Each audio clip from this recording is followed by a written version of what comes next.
We never know where life will lead us or what may hinder us along the way. But while every day can feel like one big question mark, it doesn't have to. With the right insights, strategies, and solutions from Western and Southern Financial Group, together we can look ahead to leave the unknown behind. What's Pro Football Focus doing? Last week they had Brady. This week they got Brady. We're literally doing it differently from everybody else. As a matter of fact, moving forward from this point on, I will not make reference to PFF. Do you not understand that they are that way because you're Joe Flacco?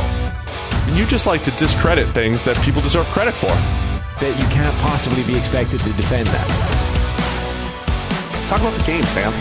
So, who cares about what people think about us? Yeah, I like football season, and all the things that go with it.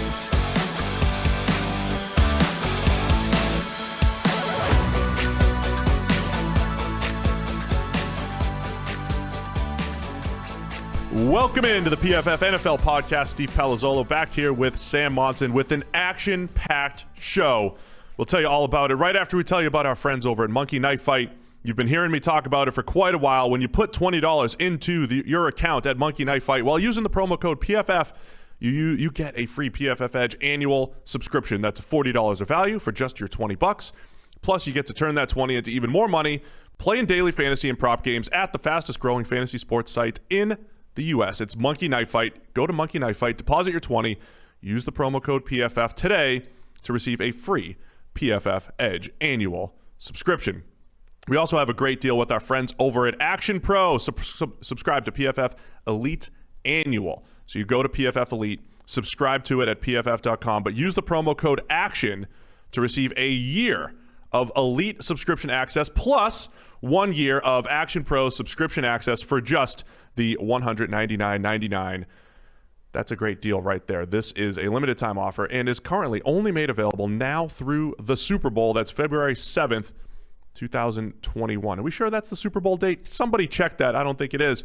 This offer also only applies to first-time Elite annual subscribers. So you get Elite and Action Pro all in one. It is. But it's definitely not on 2020.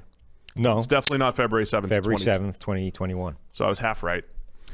I mentioned an action-packed show. There's a lot going on here at PFF this week. First off, Amy Trask is on the show today. Yes. And dare I say, it might be the best interview we've ever done. You can't say that because otherwise Steve Smith will get mad at you. Do you think Steve's listening to us right now? Is he one of the millions? I think somebody might report back to Steve Smith and then you're in trouble. Okay, she's almost as good as Steve Smith. There you go. I'm afraid of Steve. But Amy Trask is fantastic, the of CBS Sports and former CEO of the Raiders. So stick around for that. Also, I just want to ask our dedicated listeners right now, really quick, what you're going to do. You're going to pause the podcast. Not yet, because you got to hear what I'm going to say. After I finish what I'm going to say, pause it. Go to wherever you listen to your podcasts. Search PFF NFL Daily, and there we are. It's live. Yeah. The Daily is live. Just go click subscribe. You need us in your inbox every day, Monday through Friday. It's the PFF NFL Daily. Started today. I think the trailer's pretty good. But after the trailer, we talk a little Carson Wentz and Jalen Hurts today. So yeah, it's pretty great. Yeah, daily podcasts, and there'll be stuff in there that's, a little tangential that we would all normally spend 10 minutes on this podcast, but it's getting out of control. So there might be times in this podcast where we'll direct you to the Daily instead for that analysis. When we need more time, it goes to the Daily. So go check it out, PFF NFL Daily. Click that subscribe button. Give us the old 5-star review. Please, we love the reviews. It helps. Or maybe you hate it. You can give us 1 star, but go with 5. No, you can't. No, you can't. Go with 5 only. Not allowed. It's not 5 stars only. Go check out the Daily right now. Now, let's get into, now that you're back to the mothership, the big podcast here. Let's do everything week 14. All of the action starting with Thursday night. New England Patriots at the Los Angeles Rams. A little Super Bowl rematch, Sam. What are you looking for in this game? I think this is a pretty fascinating game overall. We know that the Patriots have a history of doing a really good job on this Rams offense. Obviously, the Super Bowl being the most famous iteration of that, but it's happened a couple of times now. And then the Rams are the team with the nasty defense right now. Like, that defense from Los Angeles is scaring pretty much everybody. But where they're best is against the pass. Like, whether it's rushing the pass with Aaron Donald, whether it's the phenomenal guys on the back end, Jalen Ramsey, and the knock-on effect that he has to Troy Hill, to Darius Williams, the safeties. But the Patriots don't really have a passing game right now. So it's actually, what can that Los Angeles defense do against a New England run game? And it's probably going to need to be a pretty good job if the history of Belichick versus McVay is anything to go by.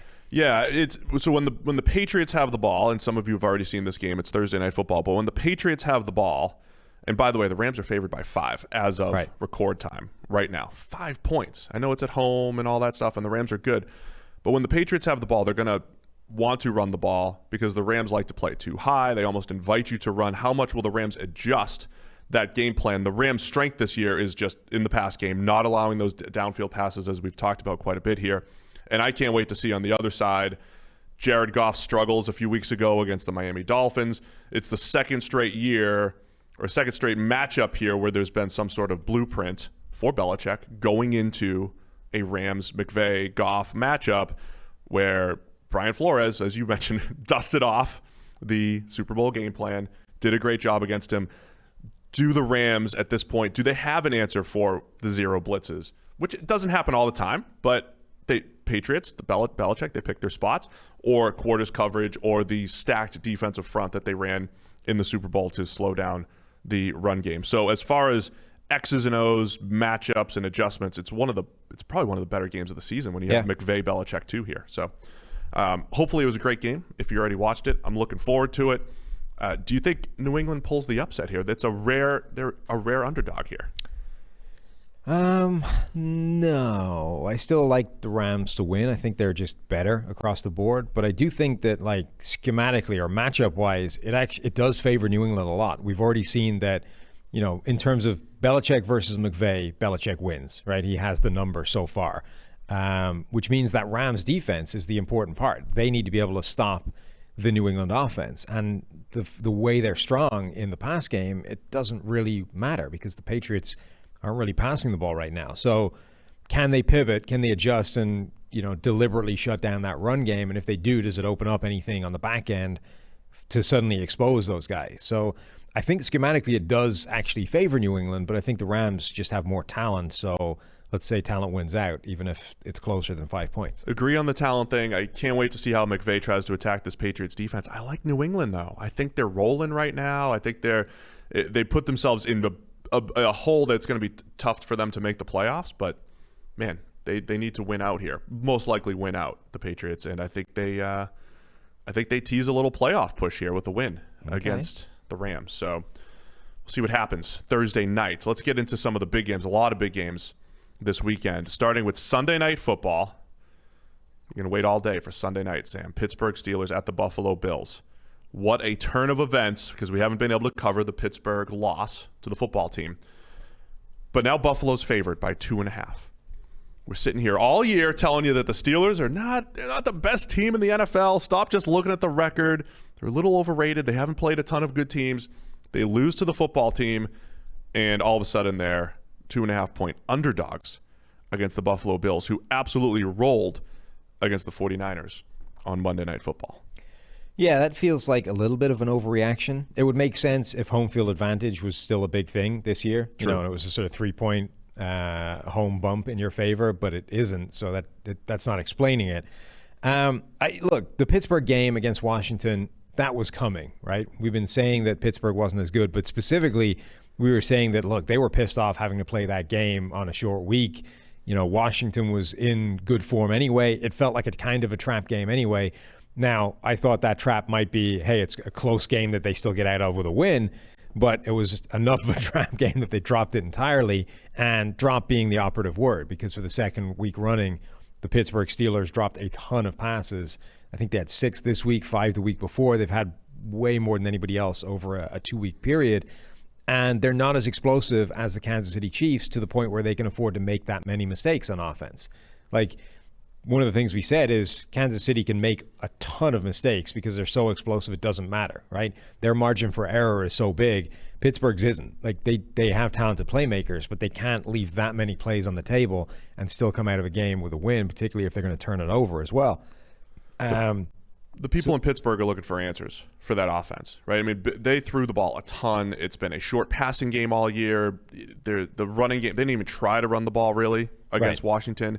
It looked like an analytics-y type of attack, right? Pass, pass, pass. But when you don't catch the ball and you go from it should be 2nd and 3 and it's 2nd and 10 because of drops, I mean, that is what really crushed, I think, the Pittsburgh offense the other day. What is the opposite of an irresistible force meets an immovable object? Because that's what's going to happen in this game in terms of the run game. Resistible versus movable? Yeah. I mean, the Pittsburgh Steelers can't really run the ball, and Buffalo doesn't even try and stop the run. So something in that has got to give, right? Something has to. Either Pittsburgh rediscovers a ground game because Buffalo is giving it to them, or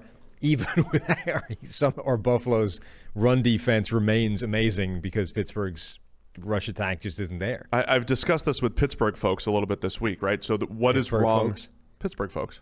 Huh? Pittsburgh radio folks. Okay. When they get into, so they were asking me, hey, they were like, hey, analytics dudes, like what, would you pass every single down? Like what's your deal? What's your cutoff? And we've actually had this, our own philosophical discussion on this too, right? I think the bottom line is on 3rd and short, it's still more favorable to run. You just probably want to spread out more and, win the box count and all that stuff.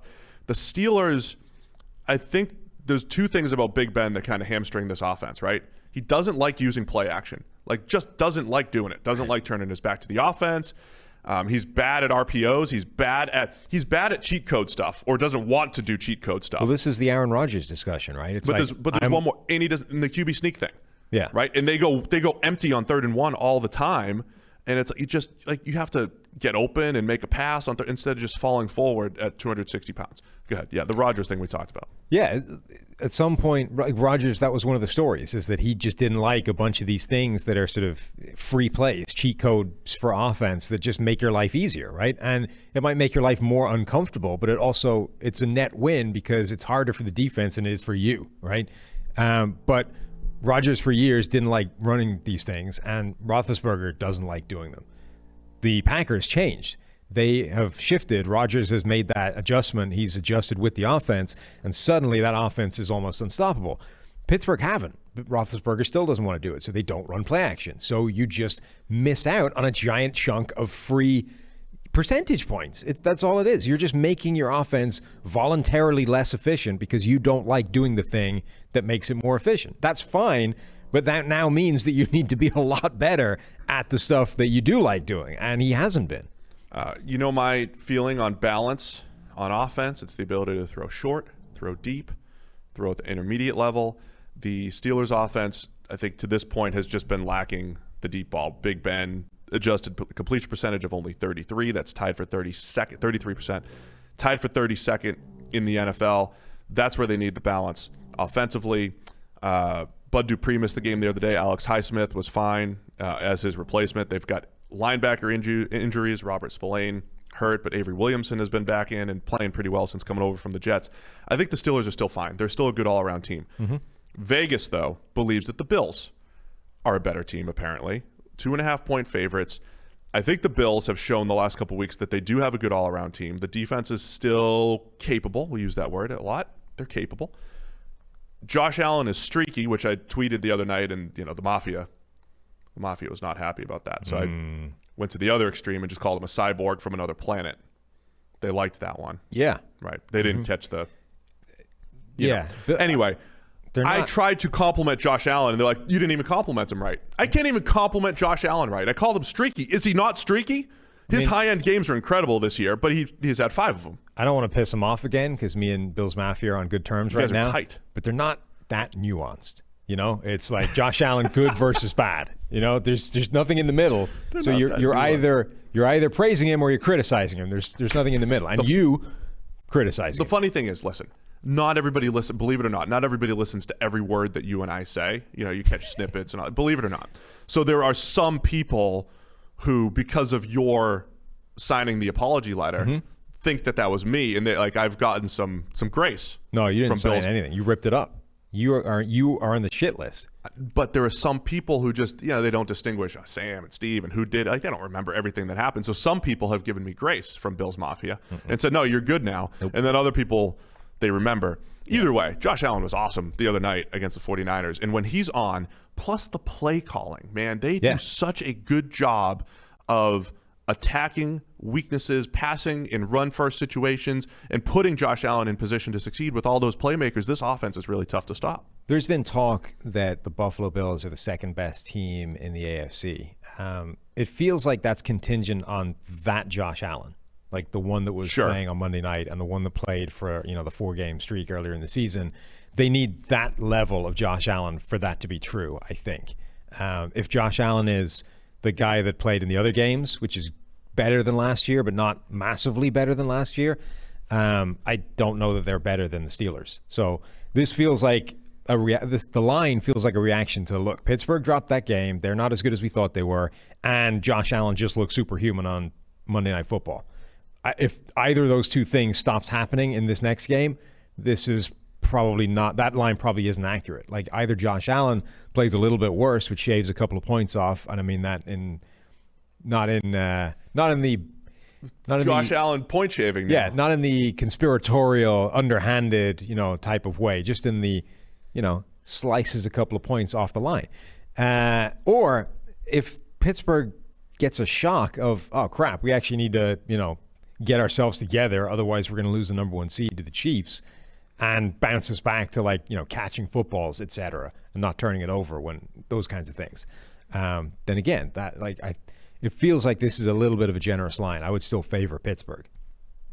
Do you think Vegas is overreacting to just the Monday night game in particular by Josh Allen? I think it's both put together is led to that. Either way, he's playing as a top 7 quarterback, top 6 or 7 quarterback in the NFL.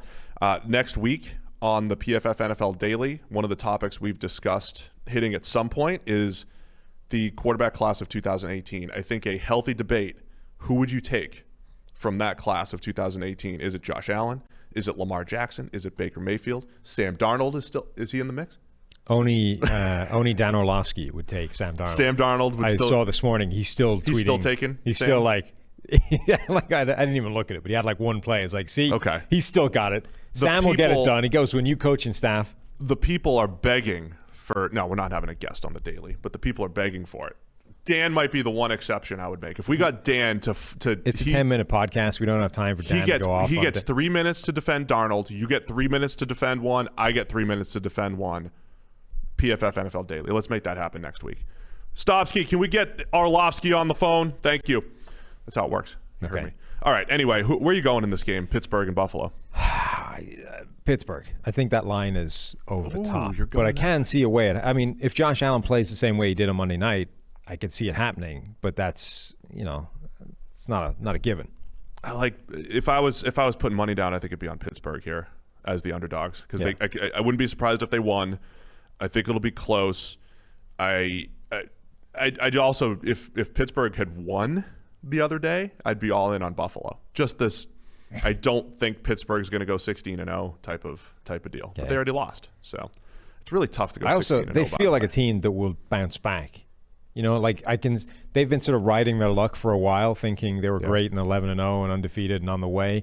And you drop a game to Washington, I could see that shocking you into seriously paying attention the next week and not making a mess of things.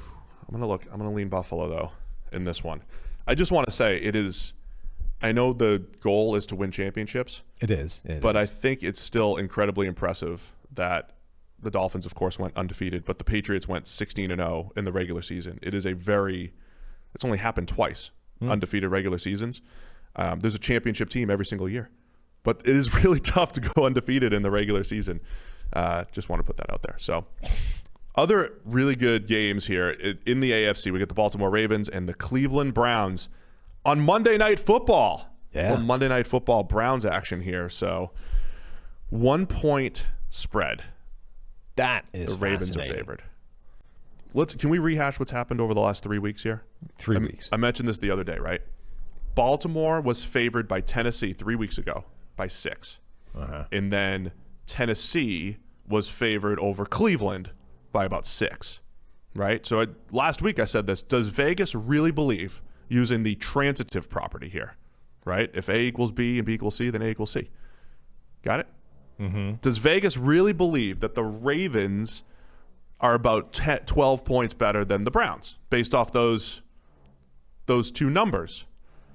And then what has changed? I know football's been played since that point, but have things changed so drastically that all of a sudden it's a 1-point game? The Browns have been elevated that much and the Ravens have dropped that far that it's a 1-point game now?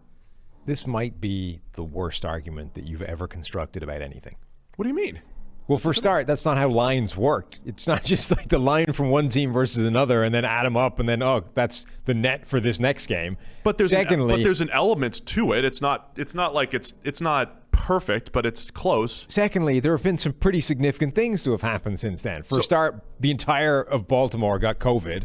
So does that affect them right now, this week? Secondly, it might. Secondly, the entire Browns just absolutely wrecked Tennessee. Sure, they were 6-point dogs going in there. They then put up, 38-7 at the half?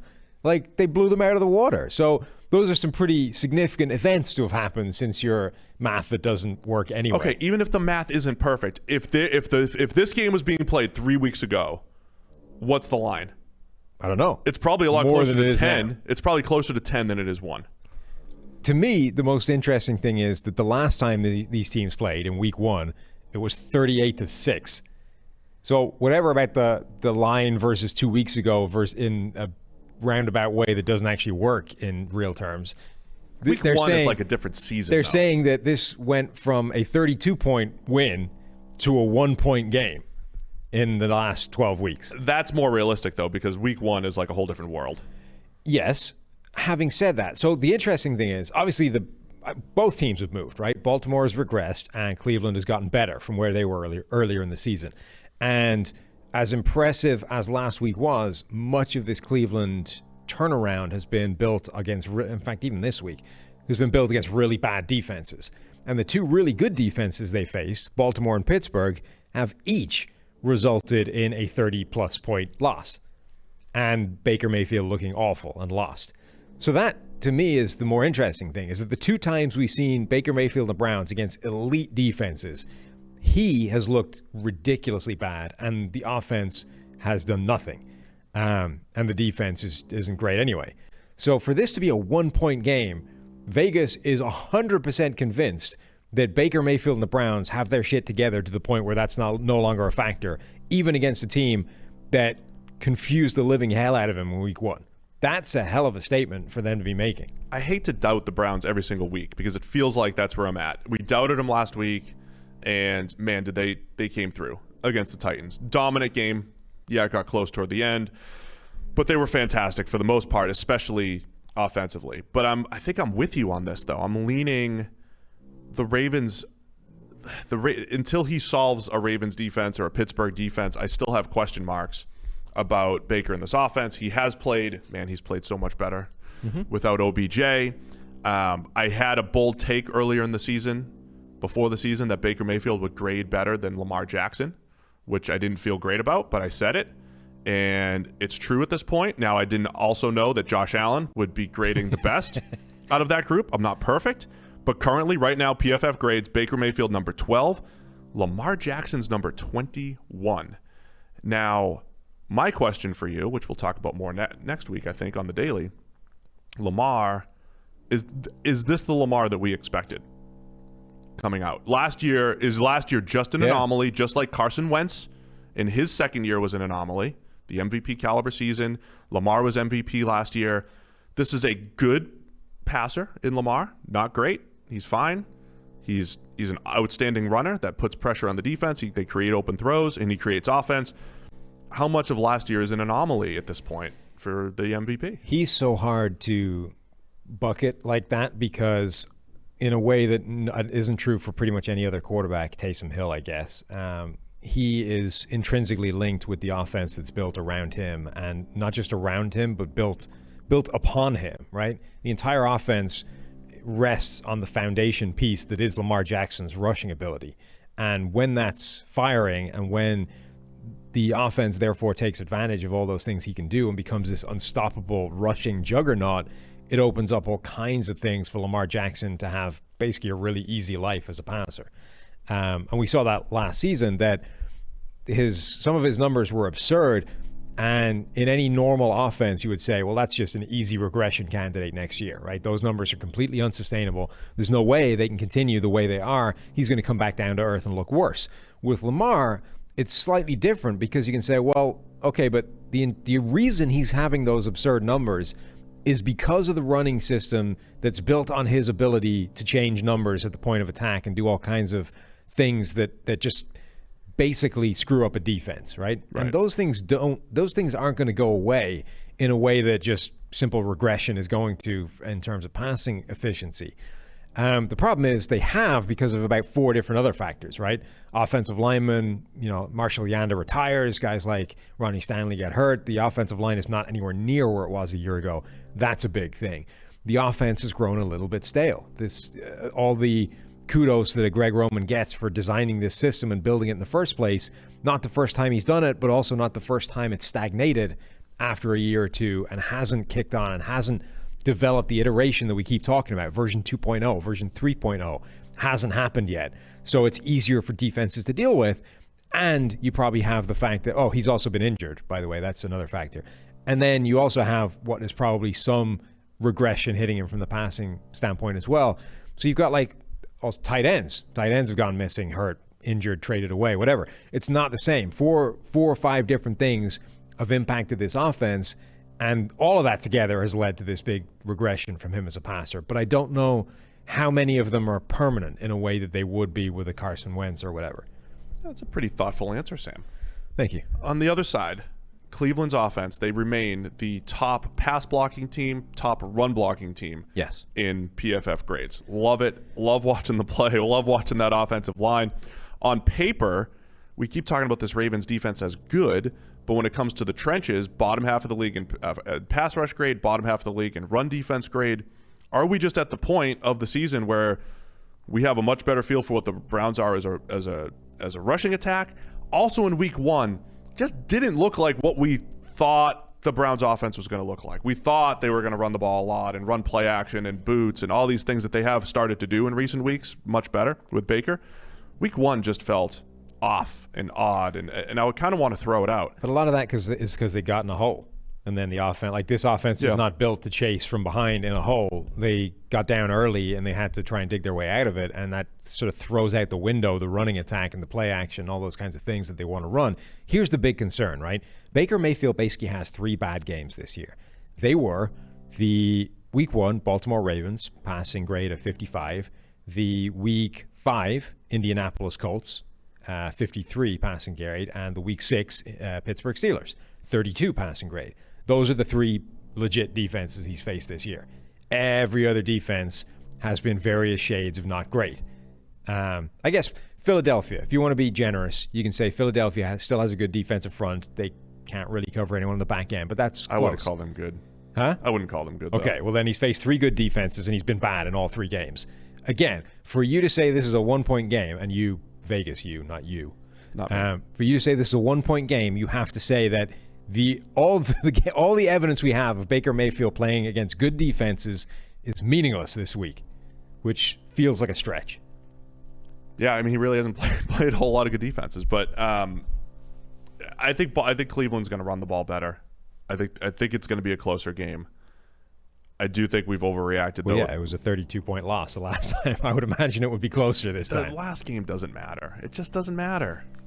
It doesn't. I like Baltimore in this one, though. I like Baltimore, but I think it's going to be a lot closer. Man, I pick against Cleveland every week. The reason it matters, we got to keep the Browns fans around. The reason week 1 matters is not because they just got beat down by the Ravens, who were better than they were. It's because that defense confused Baker Mayfield and made him lean into all of the negative things that he's been working so hard to eliminate over the rest of the season. The excuse would be, though, first game, new system. Sure. Preseason, we didn't have all that stuff.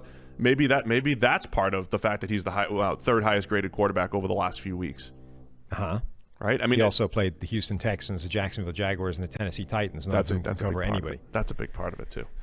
All right, I'll take the Ravens here. Cleveland's also been flexed to Sunday Night Football, I believe, in Week 15, so we're going to have back-to-back primetime Browns games. Here's the thing. I expect Baltimore to win this game, and I expect them to cover on the basis that I think 1 point is kind of crazy based off the evidence that we have for both teams so far. But if Cleveland can keep this close, if they won, obviously, but if they can even just keep it close and threaten to cover that line, we can't cover that. It's like, if they can just keep it close, then that's a statement in and of itself that this team is actually for real and can play with even bad matchups against them like this year. That, I think, is a huge step forward. Last week, they were underdogs. They absolutely stomped the Titans. That was a huge statement game. This is the opportunity for another statement game without even winning it. You're telling me if the 9-3 Browns can just hang with the 7-5 Ravens, the 9-3 Browns are making a statement. Yes. Because this is a horrible schematic matchup for them. Let's go back to point differential for the Browns. The Ravens' point differential screams better than 7-5, by the way. Sure. I just forget how good the two teams are in a vacuum. Just the Ravens are a bad matchup for Cleveland. If Cleveland can mitigate that and come out of this game having looked pretty good, I think that's a big game for them. That I'm good with. I want to see Kevin Stefanski in this offense and the defense. I want to see how well they do against quote-unquote bad matchups. That's like the next step for this team as far as proving themselves. I'll agree with that point. Both taking the Ravens in that one. Another awesome game in the AFC, Indianapolis Colts at the Las Vegas Raiders. The Vegas lines makers got Indy by 3. Yeah. Indy by 3 on the road here. The Vegas Raiders, a very curious team the last few weeks. Why don't you go back 3 weeks and tell me why the line's wrong? Because there's not a very specific trend that happened. I would say that the Raiders are becoming... What could have happened in the last 2 weeks that would make Vegas doubt the Raiders? There was a point so college football team, we talked about this before. College football teams do this all the time, right? They play one game a week. They play one game against a great team. They look great, and then they have ups and downs, and they play down to the competition, up to the competition. Is that the Raiders at this point? Because, man, they just got smoked by the Falcons, and then it took... an excellent play against a reasonable play call by Gregg Williams to beat the Jets on Sunday. Amy Trask has some serious thoughts on the Gregg Williams play call, by the way. Funnily, they don't really align with yours. I can't imagine why. We could be agreeable and disagree, as she's going to explain to us. What do you even make of the Raiders right now? They lost their Super Bowl to the Chiefs in Week 11. Yeah. They lost to the Falcons 43-6, and then snuck by the Jets 31-28. What do you even make of the Raiders? It feels like you almost get a do-over in one of those bad games, or just you can throw it out, right? The Falcons game felt like the price. Throw that out. Yeah. Yeah, right. Throw the film out, burn it. Right. It felt like the price you pay for having had your Super Bowl game the week before against the Chiefs, which unfortunately you didn't even win. But that was like you put everything on the field for that game, and next week it's like, all right, we're probably going to come down to earth and get our ass kicked, almost regardless of who it's against. And they did, right? The week after that, when you face the Jets, the fact that you couldn't bounce back that week, that's more concerning. Like, the Jets suck. They're bad across the board. Sam Darnold is not helping that offense either. They were worse than they would have been if Joe Flacco was the quarterback. And you still required one of the worst play calls in NFL history to sneak the win at the end. So that, I think, is a big reason. The other part is I don't think the Raiders match up particularly well with Indianapolis. I think it's just a bad matchup when you look at where the strengths and weaknesses of both teams are. Phillip Rivers tends to play pretty well if you don't get pressure on him, and the Raiders don't get a ton of pressure on anybody. The Raiders' defense generally is not great. So Phillip Rivers should have a pretty easy day at the office. The Colts should be able to move the ball. And then the other side, like, Indianapolis actually has a good defense. They're one of the 3 good defenses we talked about of Cleveland having played. So Derek Carr and the Raiders are probably going to have some struggles. So it just feels like the Colts are better on both sides of the ball in terms of the respective matchup. Cleveland Ferrell had his this is amazing, for his first 2 sacks of the season last week, both strip sacks.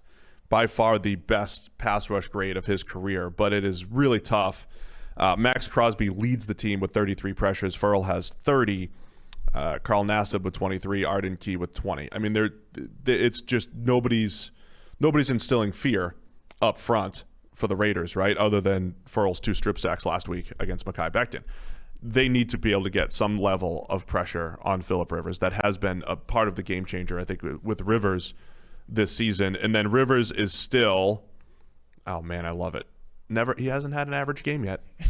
He is yet to have an average football game. Let me see. It's 4 games under 60, and everything else has been 70 or above. Nothing in the 60s yet for Phillip Rivers. And again, when he plays poorly, generally they lose. They're 1-3.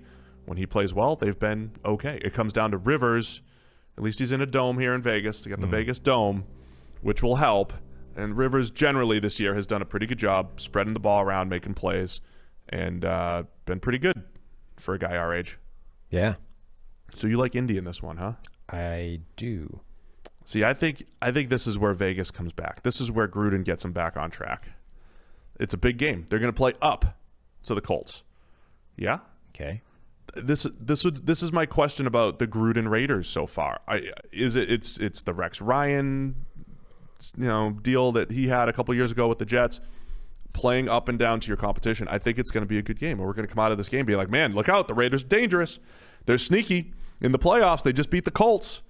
That's what I think is coming out of this game. They're on the outside looking in now. They got some work to do. Those last they're going to beat the Colts, and those last 2 games were really. Well, the Jets game was a win, by the way. That counts favorably toward the standings. But losing to Atlanta and then struggling to the Jets has really hurt them. So the Raiders are 7-5, and they're keeping a close eye. So that's the other thing too. They're 1 game behind the Colts, who are tied for the Colts and Titans are tied for the AFC South lead. It's a massive game for both teams with playoff implications, because if the Raiders win, all of a sudden they're tied with the Colts in a battle for the wild card with the tiebreaker. So it's a huge game for both teams with the playoff implications. The Ravens, we already mentioned, are also 7-5. The Ravens also look like a team that at least wins 3 out of their next 4 games. Yeah. So the margin of error for the Raiders, they're no longer allowed to have this roller coaster ride. They can't do it. So just a weird team, man. They beat the Chiefs, they beat the Saints, and almost beat the Chiefs again. Lose to the Falcons. Need some consistency there. That would have been insane, by the way. You mentioned the Chiefs going undefeated except for the Raiders and falling 0-2 against them. Right. The one thing I will say, as far as playing to Derek Carr's skill set, zone heavy defense by the Colts, they make you be patient and throw the underneath stuff. Carr will do that, but you got to take those chances over the top and make some plays. I also didn't think Carr looked good against the Jets last week until that last throw. He was very fidgety in the pocket. I think he's got to play a cleaner game, but I'm expecting him to do it. I'm taking Vegas in this one. Okay. You got Indy? Yeah. They covering the 3? No. All right. Cool. All right, let's go through the rest of the slate. We're going to give you one thing to watch in each game. Sound good? Okay. Something to watch for in every single game. This also could have been a game of the week. Kansas City Chiefs at the Miami Dolphins. Weird stuff happens in Miami where the Chiefs are favored by 7. This is a terrible week to have like a full 16-game slate, because honestly, like the next 5 games are still pretty interesting. They're still really good. There's a lot of good football to be had here. This is fascinating because Miami is what are they, 8-3 now? 8-4? Yeah. Miami is like in the playoff picture, and if there has been a defense that has caused Patrick Mahomes to look human, it's New England and Bill Belichick. And obviously Miami, as we've talked about, is New England South. Like Brian Flores is doing an incredible job. Looks like the only coach to come out of that tree that has actually been able to bring the system with him, and it looks the same. So like if he's able to cause Patrick Mahomes to struggle relatively, right, to look like a normal quarterback, and instead of 35 points coming up against you, it's going to be 20, 22, 20, whatever. Now it becomes like, does Tua have enough in his bag to put up some points against a Kansas City defense, which is, reasonable but not scary. Right. Yeah, it's a good one, man, because Mahomes has, no doubt, he's had his worst games against the Patriots as far as him, right? And this is what I keep going back to, Mahomes and this offense. The Kansas City offensive floor is so high because of the playmakers and because of the play calling. So even when Mahomes had a 40-something grade against the Patriots back in week 4, He had 2 tap pass touchdowns, has a passer rating of 108, and the playmakers make plays. So they still find a way to put points on the board. But still, if you're gonna tell me, hey, Patrick Mahomes might grade in the 60s PFF wise, you're giving yourself a shot to win. And of all the defensive schemes, systems, minds, Brian Flores has been on the teams that have made him, just created enough indecision in Mahomes where he's made some bad decisions or maybe not found open receivers as quite as easily. So I could see them, again, with their tight man coverage scheme, the way Xavier Howard's playing, Byron Jones, they have maybe the pieces to slow down the Kansas City offense a little bit. Plus, it's weird stuff happens in Miami. Weird stuff down there. Never know. Miami. All right. I can't wait to see this matchup. It's going to be great. 7 points, is that rich? It's not. I mean, it's the Chiefs, right? Right. I mean, it makes sense, but I can easily see a way that Miami does keep it closer than that. All right. You got Kansas City winning, though? Yeah. Obviously. I'll take Kansas City to win. Is it? Oh, man. Tua's going to have to play better, though. Yes. Is the thing. He actually needs to have a good game. He hasn't thrown an interception. He's got 5 turnover-worthy plays, a 60 PFF grade so far. He's going to have to actually play better in this one. I'm taking the Chiefs. I think I'd take Miami to cover, though. I would bet on some. They also need all that craziness that's been happening too. Defensive scores, special teams. That would help. But this should be another good game. Washington football team at the San Francisco 49ers, kind of. It's in Arizona. Yeah. It's also a week of revenge games, by the way. There's a lot of these. A lot of them? A lot of revenge games this week. Okay. This is a Trent Williams revenge game. Trent Williams, San Francisco left tackle against the football team. Niners are favored by 3.5 against the football team, who just upset the best team in the NFL, the Steelers. This is a great example of how quickly things can change, though. Like even a week ago, you would be looking at these games, the next two, Washington against San Francisco in Arizona, and Arizona against the New York Giants. And you just chalk them up as a win for the team that isn't in the NFC East, right? Like the NFC East doesn't win against other other divisions, they're not going to win these games. You're so sad right now. You are so sad. Well, suddenly Washington upset Pittsburgh, the Giants upset Seattle, and you're like, okay, now they're going up against, one of the worst teams in that division. I mean, it's a good division, but like not the best team in the division, right? You're like, all right, this is life suddenly. This is actually a game that could be close, and you could see a way that they sneak that win. Can we let's just pretend it's week 5 right now, and the last 4 weeks of action are we've seen, right? And this is why you should not react to 3 weeks, 4 weeks, 5 weeks. The Giants are 4-0 here in week 5 because they've won 4 in a row. Washington's won 3 in a row, so they're 3-1, or maybe they had a bye. They're 3-0. We would be sitting here in week 4 or 5 saying the Giants might be one of the best teams in the NFL. Washington might be one of the best teams in the NFL. It's just the ebbs and flows of the season. They're playing pretty well right now, but they're still both 5-7. And Washington now is the only team in the NFC East with a positive point differential. Going back to that again. Yeah, and the Giants one in particular, like look at their wins. It's 2 NFC East teams, the Bengals, and who didn't even have Seattle. Yes, and Seattle, right? So that's what I'm saying. Like the conversation becomes a lot different if you're like, hey, look at the Giants with their one good win. They've won some games and it's impressive. It's a good turnaround, but look at the competition. But getting back to Washington, that defensive line is nasty. It is legit. They're going to cause the 49ers some problems, but they're going to face an offense in San Francisco that's just unlike anything else in the NFL. So here's the question, right? If you're facing the 49ers offense, where do you want to be strong on defense? Because the Rams have like an elite coverage unit, and it just didn't matter because they don't even test your coverage unit. They throw underneath it. But equally, they're going to be pretty good at mitigating what you do on the defensive line with similar things. Like where do you need to be strong on defense to upset this system? In the middle. The one place where nobody is strong. Yeah. I mean, I think the Shanahan scheme just puts linebackers on a string, and it just puts a ton of pressure on your linebackers and safeties. It puts them into conflict. I think that's where you want to be strongest. You do have to have some level of run-stopping ability, though. But again, I think the people that have slowed down a Shanahan and McVay offense, very rarely. This goes back to the run game discussion too. How many times do you go back and like, well, they shut down the run game because this one guy did a thing. You shut down the run game because of something schematically, right? We talked about Belichick. They pulled out a whole new defensive front to stop the run game. So stopping the Shanahan run game is going to come down to something schematically, but as far as having personnel, you want it to be in the middle of the field. I don't know that it matters, though, because Nick Mullins is still holding that offense back. I thought you were going to say it was, elite. You saw the stat? Oh, gosh.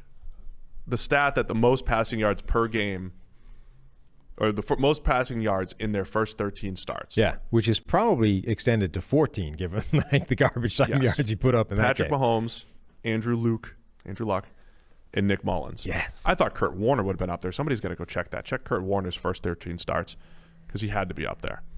But it's crazy. It's like 275 yards per game in Nick Mullins' career. Not that it matters, but it's just crazy that has happened. But there was the turn of events in the Buffalo game the other day, right? He false starts on a QB sneak and then has another chance to throw a touchdown from the 6 and basically throws a pick, right? I mean, those are the plays that are holding down the 49ers offense. Say what you want about Jimmy Garoppolo. This offense was more efficient, was just better with Jimmy Garoppolo at the helm when healthy. Not this year. Jimmy played banged up quite a bit. But last year, Jimmy Garoppolo, this offense was better. So that makes me doubt the Niners. They're favored by 3.5. I don't like it. Alex Smith is a quiet winner, man. He just finds a way. Finds a way. Stop it. If you don't want to believe in QB wins, just look at Alex Smith's history. There's something to it. He takes care of the football. He went 1-15 his first 16 starts. Since that point, since he turned things around, since about 2011, Alex Smith just wins football games, and he's going to do it again here. Mullins did have a PFF grade of 82 in that game on Monday night. I think he can function. I mean, he's definitely not a great quarterback. Like a stat that puts him in the top 3 of all time, along with Andrew Luck and Patrick Mahomes, is clearly a stat that says something other than elite quarterback play is driving this. But I think he can function this offense and make it tick. And I don't really love how Washington matches up with this offense. I mean, John Bostic is one of their linebackers. You don't think Kyle Shanahan is going to paint a giant bullseye on that guy? Yeah, probably. So you got the Niners here. Yeah. All right. I'm taking the football team and Alex Smith. It's an Alex Smith revenge game too. Back to playing the Niners. Revenge everywhere. All right. So you mentioned that old school NFC East matchup, the Arizona Cardinals and the New York Giants. It's Dave Craig and Danny Cannell. That's the matchup. Okay. Heads up here from like 1997. Arizona and the Giants. Arizona's favored by 2.5. I think the story in Arizona is as simple as Kyler Murray's shoulder injury and not running the ball nearly as much, and the offense just not being the same the last 3 weeks. Yeah, and that's why this game, I think, is really interesting. Like, Washington made that a live game because of the Pittsburgh game, but this one, like, the Giants were impressive against Seattle. And I think, it said as much about Seattle as it did the Giants, but you can make the same kind of points about Arizona, that they're not the team they've looked at times this season because Kyler Murray isn't 100% and they're not using him the same way. He had, I think, 4 design rushes in that game. Like, that needs to be at least double and more efficient when he's doing it. The way it was earlier in the season. The Giants' defense has been really quite good. James Bradbury, poor guy, escapes the NFC South and then goes up against DK Metcalf, and at least that's over. Oh, yeah, Nuke Hopkins is coming to town, or you're going to his town. No, he's coming to town. Nuke Hopkins is coming to town. You got to do it 2 weeks in a row. So, but he has been. James Bradbury's been playing really well against those high-end receivers. I like the Giants' defense ability to keep this a pretty close game, and then it just comes down to, can they function on offense?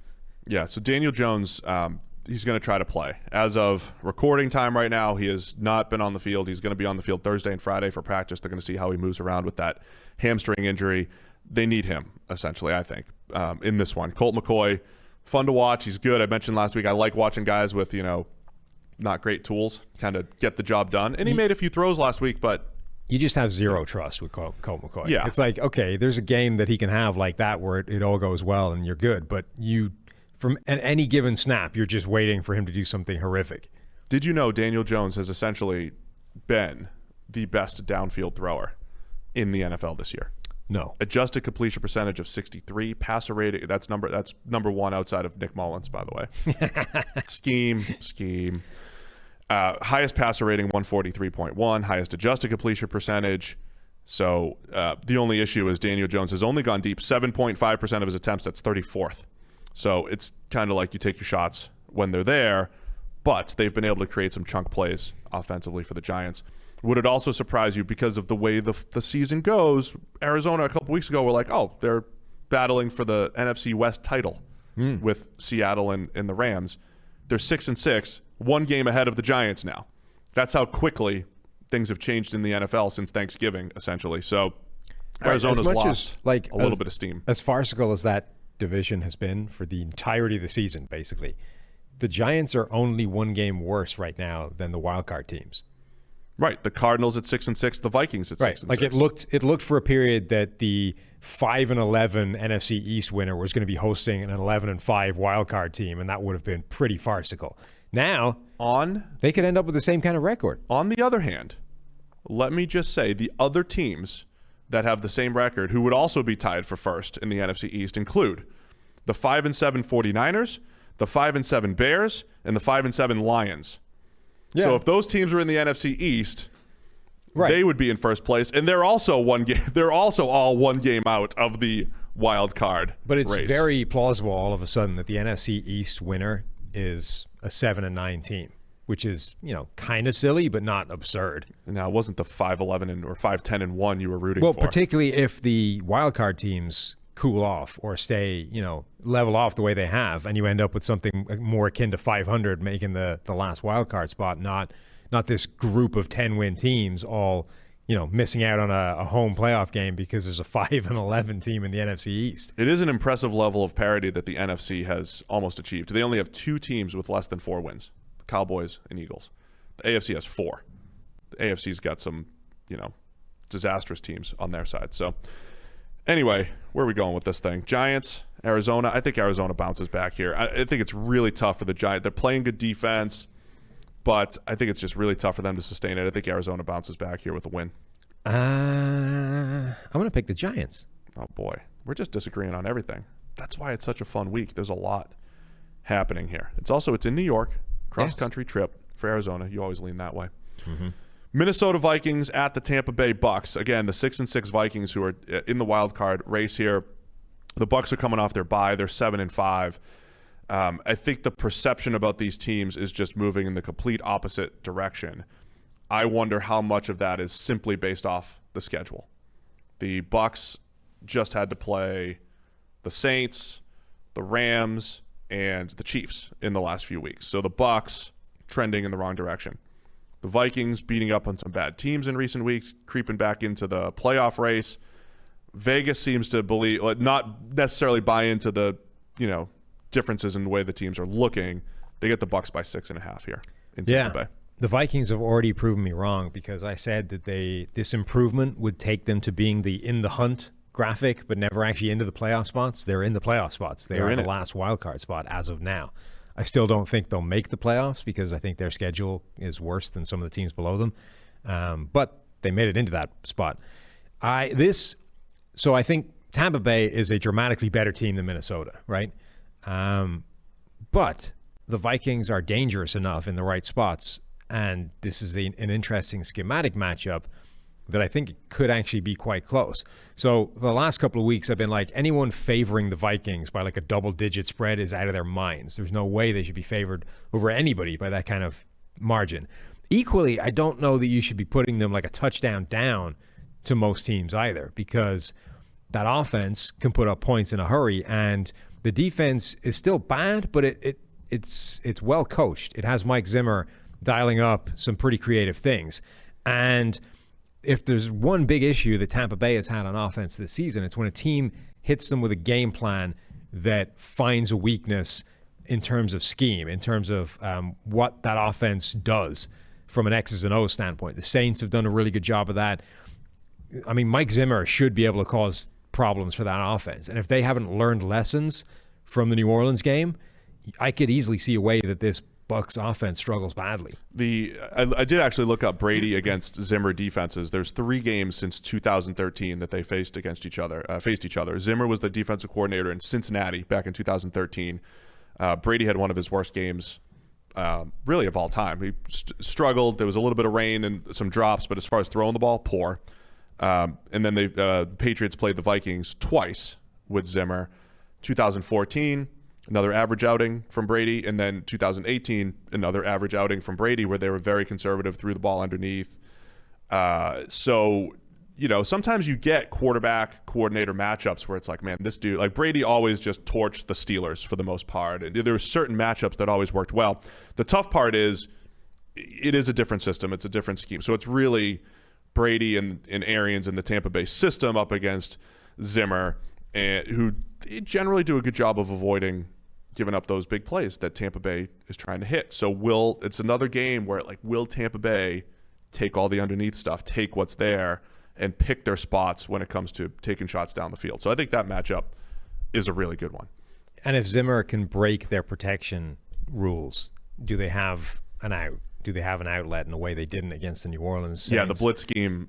They haven't They haven't shown yet that they understand how to deal with either their protection schemes falling down or a team forcing them to pass the ball quicker than they want to. I think it's gonna come down to Zimmer gets really creative on third down, the double A gap stuff, all the different things that they throw at offenses.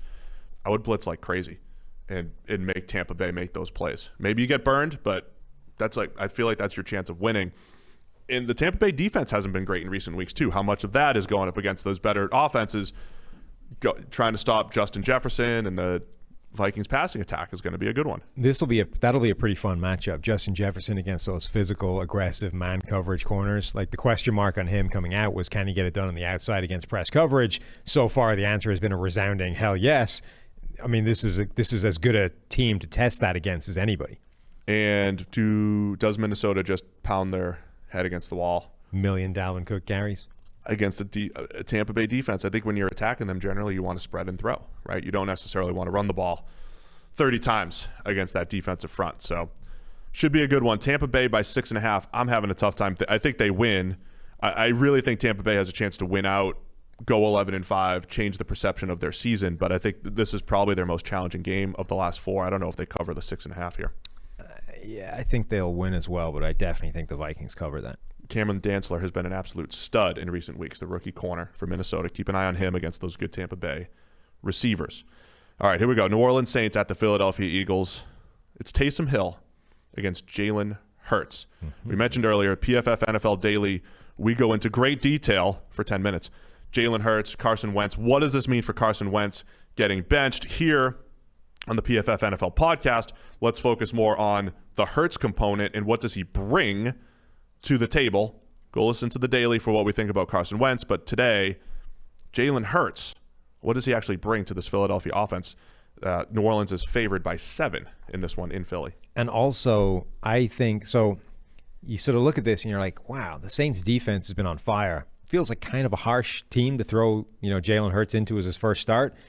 I think that is not necessarily a coincidence, and I think that kind of... Are you in on the conspiracy? I've heard some conspiracy theories here. No, probably not, depending on what your conspiracy theory is. But my take is, yes, this is an awful matchup for Jalen Hurts to be thrown at for his first start. On the other hand, it would have been an absolute train wreck with the way Carson Wentz is currently playing, and they just don't want any part of that, right? Yeah. If Wentz is going to be your quarterback of the future, which he almost has to be because of that contract, like, you don't expose him to that. Like, that's not going to help. If he's as broken as he looks right now, throwing all the pieces into a blender and hoping they come out fixed is not likely to help matters. So I honestly think they've sat him down because they took a look at the Saints and said, there's no way this goes... Time for the mental break? Right. There's no way this goes anywhere other than south against this team. Let's put Jalen Hurts out there, see if he does a better job, and if not, it was the Saints. We're always going to get a hiding anyway. It doesn't hurt him either. Baseball reference. We used to call this Colorado State-itis. So Colorado Springs-itis. Colorado Springs. Okay. When you played in Colorado Springs, you're over a mile above sea level. The ball flies there. Uh-huh. The best ERA in Colorado Springs was like a 6. Nobody wanted to pitch there. So you'd always have a pitcher who'd be like, I think I just got to miss like a start. Just a start. I'm not that hurt, but I'm hurt enough to miss the next 4 games. That I can't possibly pitch in the altitude. It's just a little twinge. Just a little twinge. I'll be back. When we get back home, I'm good. Mm-hmm. I just got a little twinge. Colorado Springs-itis. Yeah. Maybe that's what Wentz has right here. No, it's a legit mental break for him, though, too. Yeah, but I don't even think I don't think it would be him doing it, right? No, I know. I think this is the coaching staff looking at this and saying, if we put him out there against the Saints the way he's playing right now, he's going to be like just a gibbering wreck. We're not going to get anything out of this. So let's put in Hurts to see what happens. Like, there's no way it's worse than what Wentz is doing right now. So screw it. All right. Well, I think Jalen Hurts, he's got some work to do as a passer still. He can hit open throws. We saw that at Oklahoma. My question mark with Hurts as a quarterback has always been processing speed, the speed at which he just gets from 1 to 2 to 3. I think you'll like Jalen Hurts the more you watch him. He's very Tyrodian. Because I don't like him a lot right now. He's a little Tyrod. Why not? I don't He's got think a lot he's of Tyrod. good. He's the type of guy who will take a few more sacks than he should. He'll make up for it a little bit in the running game, whether designed or scrambling. And if you scheme up some open throws, he'll hit them. I think I don't think Tyrod had ever had a problem working through progressions quickly, though. I thought Tyrod was... feels like everything he does is just to take slow. I thought Tyrod worked slow, and that's why he took so many sacks. He didn't throw over the middle of the field. That's the other part, too. I think he's of the Tavares Jackson mold of he just needed to see it open. Like, I thought he worked fine. Kind of the same thing. No, it's not. It's very different. If you work quickly through your progression, that's one thing. If you can't work quickly through your progression, it's one problem. If you don't work quickly through your progression because you refuse to throw the ball until you see a receiver open, I think that's an entirely different problem. I think it leads to the same results, though. It might lead to the same You're holding result. the ball too long and you're taking too many sacks. Right. And I think you get elements of that with Jalen Hurts that's going to show itself against this New Orleans front. But I do think one is a worse problem than the other. Okay, that's fine. Does Philly even have a shot here? No. The shot would be Taysom Hill's got 3 games. Yeah. 2 in a dome against the Falcons, 1 outdoors against the Broncos. The outdoor game against the Broncos was rough. You got a pretty good pass rush still here in Philadelphia. So I don't know. I don't know if we get good Taysom Hill here. I think they're going to rely on his legs here. The important thing is this is the game that tells us something, right? The 2 games against Atlanta, the caveat being, hey, that's the Falcons defense. Of course he's going to look pretty good. And 1 game against Denver, and Denver's defense was really good, and Denver didn't have a quarterback. So that whole game was kind of weird. This is the game that should tell us something about Taysom Hill. It's, hey, Philadelphia's defense isn't great. It's reasonable. It's somewhere in the middle. So how does Taysom Hill function as an actual passing quarterback in this game? Yeah, it'll be a good one. It'll be good to see. I like the Saints. I think the Saints, it's tough to you don't really know what you're going to get with Jalen Hurts. And I think there's a chance that there's ugly offense with a few big plays, including the run game that just kind of keeps Philadelphia in it. It'd be tough to, I would lean Saints by 7 here. But I think weird stuff could happen in Philly this weekend too. This game might also dictate how fast we see Drew Brees again. Like if Taysom Hill stinks it up. That's true. Drew Brees has 11 busted ribs. Yeah, and I don't think they wanted to bring Brees. You don't want to rush him back, but I still think the Saints' best bet is with Drew Brees at quarterback. Also, the one thing to keep an eye on with Taysom Hill, if you have PFF Elite, go check out Taysom Hill's page in Premium Stats. Go check out the fumble grade. It's red. The last 7 weeks, including games when he wasn't the starter at quarterback. So remember, we grade fumbles based off can you avoid it versus, the strip sack that's kind of unavoidable. He's had some avoidable fumbles the last few weeks. I think that's my biggest question mark with Taysom Hill going forward. So keep an eye on ball security in this one. I like the Saints to win. I don't love them to cover, though. Jalen Hurts indecision here. I'll take him to cover and to win. Go for it. Houston Texans at the Chicago Bears. Texans favored by 1. Revenge game. Deshaun Watson, revenge game. He said it's not. He said it's not a thing. I've got no ill will towards the Chicago Bears. Yeah, we'll see. Do we play him in fantasy this week is the big question. Is he remember, Dabo called him Jordan, right? If he's Jordan, he'll have taken that personally. He'll have taken this personally, and he'll drop 404 touchdowns, and we're going to win some fantasy games this weekend if he's really Jordan. We'll find out. Watson versus Trubisky here, the class of 2017. Yeah, and the Bears have a legit defense, so he would need to take it personally to have a ridiculously good game against Chicago because they have the kind of defense that can limit him to something less than stellar that we've seen. It's also, this is the kind of game where if you're going to get the bad Deshaun Watson game that hasn't come up yet this year, this is a team it could come against. It didn't against Indianapolis, which was another team it could come against. Sick of waiting for it. But if you're trying to plot one out in the schedule, this would be a pretty good candidate for it. Watson's our number 3 graded quarterback. We'll see if he can keep that up. against the Bears. Bears are, the weird spot that we just mentioned. They're a game behind all of the other wild card teams, but at the same time, they're tied with the Lions and all these other teams at 5-7. So it's not like, I don't think they're really fighting for a playoff spot. Right. But you were also at that point where all those teams are like, if we win out, right? If you can go 9-7, you have a shot. So technically, the Bears are still playing for something. They're still alive, but they're trending in the wrong entire direction. playoff picture gets blown to hell this week if the Cardinals do lose to Washington. Yeah. Because suddenly then they drop back to being in the mix with everybody else. The Vikings are presumably going to lose.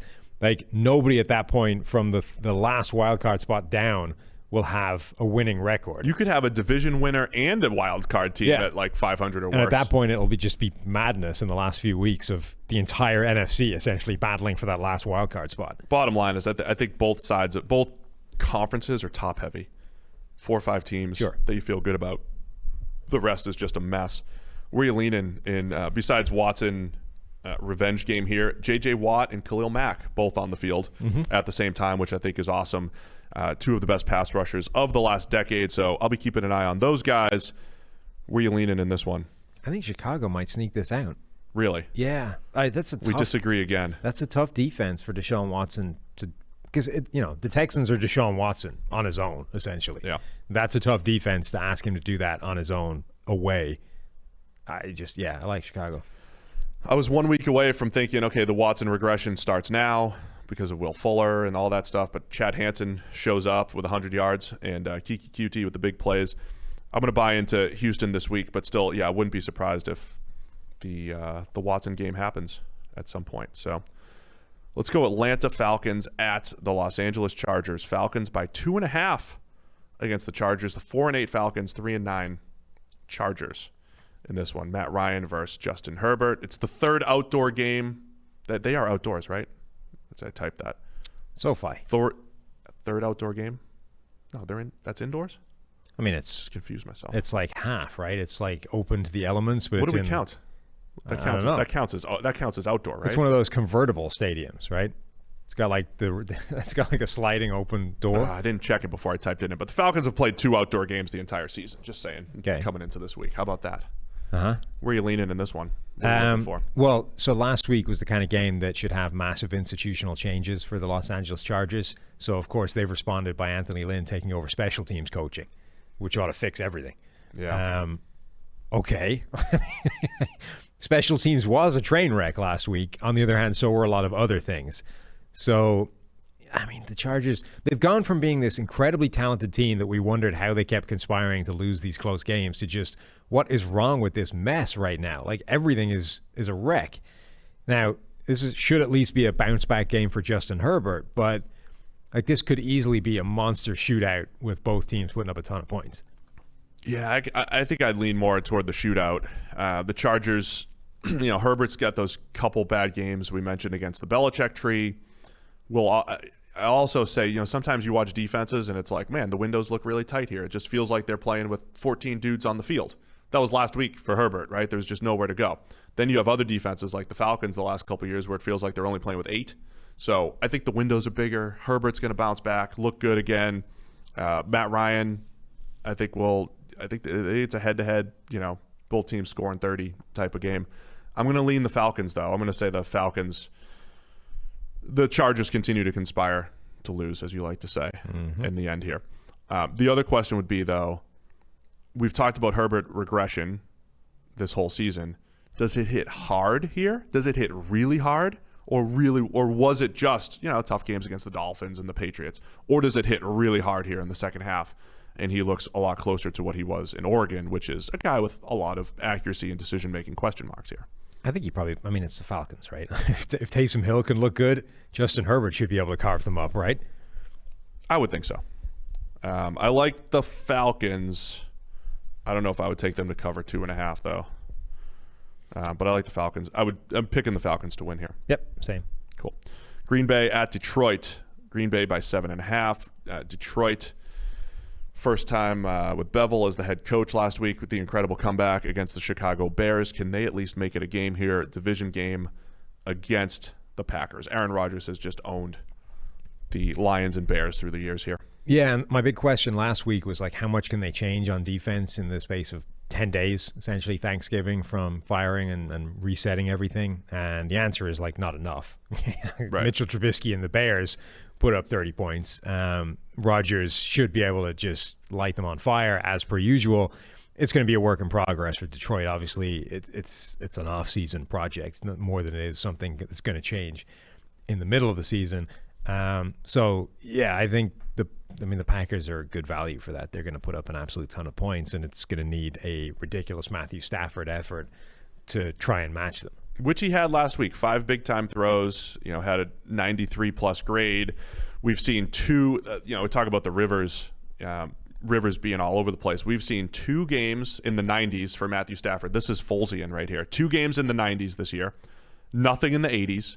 Nothing above 73.6 other than 2 games in the 90s. And then he's had 4 games under 60 as well. So Stafford has been kind of the roller coaster this year. I think if he plays one of those special type games, which I love, I love my Stafford games. If he plays one of those, they've got a chance to compete here. But they always feel less likely without Kenny Golladay, and as of right now, it doesn't look like he's going to play, so that would be a problem. Yeah, in Detroit, the biggest issue in Detroit was, I think, coming into the year, could that secondary turn things around? And no, they could not so far this year. So Packers by 7.5 in the Dome. They going to cover that? I think they might. Mm-hmm. Both taking Green Bay, and we're taking them big. Man, division games though, you don't know. It feels weird that we're 1 year removed from Detroit losing only because of just weird stuff against Green Bay. They really should have beaten them twice last year. Yeah, 1 year removed from that. Phantom, was it holding or hands to the face? Illegal hands to the neck is what it was. Illegal hands to the neck is what I like to call it. New York Jets at the Seattle Seahawks. Seahawks favored by 13.5. We have now seen Russell Wilson play horribly, essentially, in 3 out of the last 5 games. Is it a trend? I voted against the trend. I voted as it's just the bad games show up whenever they show up. They just happen to be 3 out of the last 5. Good team to bounce back against, and it's the Jamal Adams revenge game here. Yeah, Russell Wilson has kind of gone back to being the player he was before he eliminated those bad games. Like that had been the change in him over the last 2 years that had kind of elevated him to this Patrick Mahomesian plane of quarterback play. If he's going to go back in the tank and start having those terrible Russ games again, that is a problem. That it's a huge issue for him and for the team. And the Seahawks in particular, the big takeaway from their season is they're just not good if Russell Wilson isn't playing like the best quarterback in the NFL. If he plays anything south of that, they're vulnerable to anybody because their defense is not great. Their offense outside of Russell isn't that great. They've got some impressive playmakers at receiver, but if he's not getting the ball to them and the offensive line is causing problems, they're bad.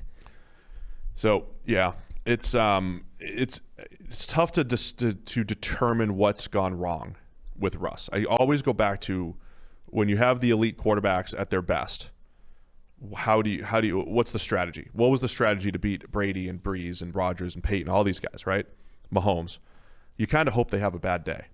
I think that's where we are with Russell Wilson right now. I don't know if it's not like do this, run this coverage, disguise coverage. It's not even a thing that's slowing him down, but clearly the thing that held him down years ago in those bad games was not seeing the field properly, right? And there were plays the other day where he's got open receivers and he's just not pulling the trigger. He's just not there. He's taking sacks. He's not seeing it well. I don't know how you attack that defensively. You just kind of hope he's still, off just a little bit. But that's where he's been. The part of the revenge game here that won't be happening, though, is remember Gregg Williams said that Jamal Adams would be bored in Seattle. Gregg's not there anymore. Gregg will not be here. Why is that the case, Steve? Why is Gregg not there anymore? I'll let Amy tell you at the end of the show. Okay. She'll tell you why he's not there anymore, or what she would do. She actually said what she would do given the Gregg Williams play call. So I'm interested to see what the Jets defense looks like. Are they going to have the free safety in the parking lot still? Are they going to be blitzing like crazy in inopportune times? I'm expecting a big game across the board for Seattle. So is Vegas, apparently. 13.5 points for a team that just lost to the Giants. 13.5. Jets fans, normally I talk about Trevor Lawrence. I'm going to give you a player to watch on your own team. Folo Fatukasi. the interior defensive lineman, big nose tackle, who I just love. Over the last 3 years, the number 3 run defender in the NFL among defensive linemen, behind Aaron Donald and Calais Campbell. Aaron Donald, but he can't defend the run. That's a whole different PFF daily right there, the Aaron Donald run game. But watch Fatukasi stop the run. That's fun. Okay. It's not going to help him win, but it's something fun to watch. I'll take Seattle. Are they going to cover by 2 touchdowns? I'll take them to win. I think the Jets can cover that. Yeah, the Jets can definitely cover it. Seattle playing their weird games all the time, so who knows. Dallas at Cincinnati, which is, of course, Andy Dalton revenge game. Red Rifle revenge. I don't think Andy Dalton believes in revenge. No, I don't think he does. I don't think he does. He's going to be – he might throw a few to the Bengals just for old time's sake. Like, that's where I feel poor Andy. Andy is at this point. Doesn't even have it in him to get revenge, to feel revenge. No, Andy's all right. He's still a solid quarterback. I'm still, I'm a little disappointed in what Dallas has done. I keep saying still. What they've done offensively with him at the helm. I don't think it'd be better than Dak, but I thought they'd be more reasonable than they have been. I mean, their offensive line, though, has just fallen to ribbons. They don't have anybody up front anymore. Like the guys they were left with have got injured, and they're just nobody. I think is Connor Williams, like the only guy left on that offensive line, and he was the weak link. Like the weak link is the only thing remaining from the original offensive line. Now it's four really weak links and a weak link. Hey, I called Connor Williams having a breakout season, another one of my year 3 guys. Well, you were right. He's the only guy that survived. He's better. Yeah, so I think the offense generally makes sense to be worse than we expected it to be, just because of how badly that offensive line has been hit. The big issue is like the defense, right? We talked before about how run defense is a conscious decision almost. It's just, do you want to stop this or not? And if you do, just allocate the right number of bodies. It turns out that only works if a guy doesn't like run out of his gap randomly to chase something else. Yeah, it's like, really bad. Leighton Vander Esch, they literally had the thing schemed up for Lamar Jackson's touchdown. Leighton Vander Esch just randomly thought the ball was somewhere else and literally ran away from his gap, thinking that the running back had it. Like, just misread essentially the mesh point. These are basic mistakes, in addition to being undermanned and just beaten up front. Like, you're losing blocks when you are in the right gap, but that doesn't help when you like run away from your gap and completely undermine the defense. So Dallas's defense is miserable and, should help Cincinnati actually function on offense, even with their own problems in terms of offensive line and quarterback and A.J. Green inexplicably still getting targets. This is your resistible force and movable object, really is, right? I mean, yeah. It's the Bengals offensive line against the Dallas run defense that's graded at 44.4, second worst in the NFL behind only the Bills. So, I mean, again, the fact that the Bills are good shows that, hey, you can make do if you don't have a good run defense, but you need like a coverage unit or pass rush to kind of make up for it. Dallas definitely doesn't have the coverage unit either because they're, bottom 5 there as well. So Bengals might have a little bit more success offensively here, but I think Dallas is the play here. I mean, they still have weapons. Dalton's a reasonable quarterback. They still have something to play for, I think is perhaps more relevant.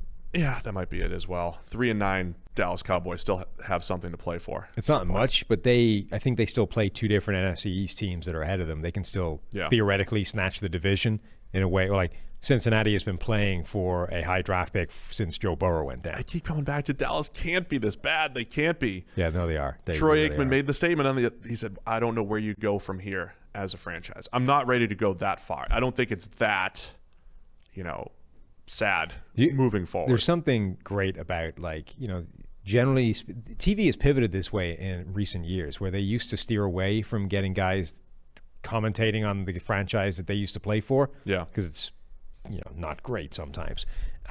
They seem to have gone the other way recently. It's like Michael Irvin openly rooting for the Cowboys. It's great having these guys emotionally invested in it. And it's particularly funny for like the Dallas people who come on and are just destroyed by how wretched this team currently is. That there was this Super Bowl juggernaut back when they were playing, and now they can't even win a game. They can't stop anybody. It's a train wreck. And you've got Troy who goes into this like malaise of depression. Michael Irvin, who just starts like ranting at everything. Honestly, they might be right. It's good TV when those guys get those games now. It is. And then I think I'm getting word from someone. I think the PFF NFL Daily might need a little discussion on Dak as well. So, again, go subscribe to the Daily. We're going to talk about Dak and what the Cowboys should do this offseason. And I think the season didn't go as I expected with Dalton at the helm. I thought, if anything, it was going to make the decision on Dak more difficult. It has, in one way, the fact that Dallas is going to be picking in the top 10 more likely. That has made the decision more difficult. So I think we can also unpack that one on the Daily. It's also made it more difficult because his price went up. Well, that's what I mean. Like, on one hand, it was like, man, look at this offense without Dak. On the other hand, it's like, maybe we could get Justin Fields. So we'll break it down. I think the debate between a rookie QB contract versus paying Dak all that money is at least worth an entire episode. A couple more games. Denver Broncos at the Carolina Panthers. This would be a Panthers Super Bowl revenge game. There's just revenge everywhere here, Sam. Panthers are favored by 4 at home against the Broncos.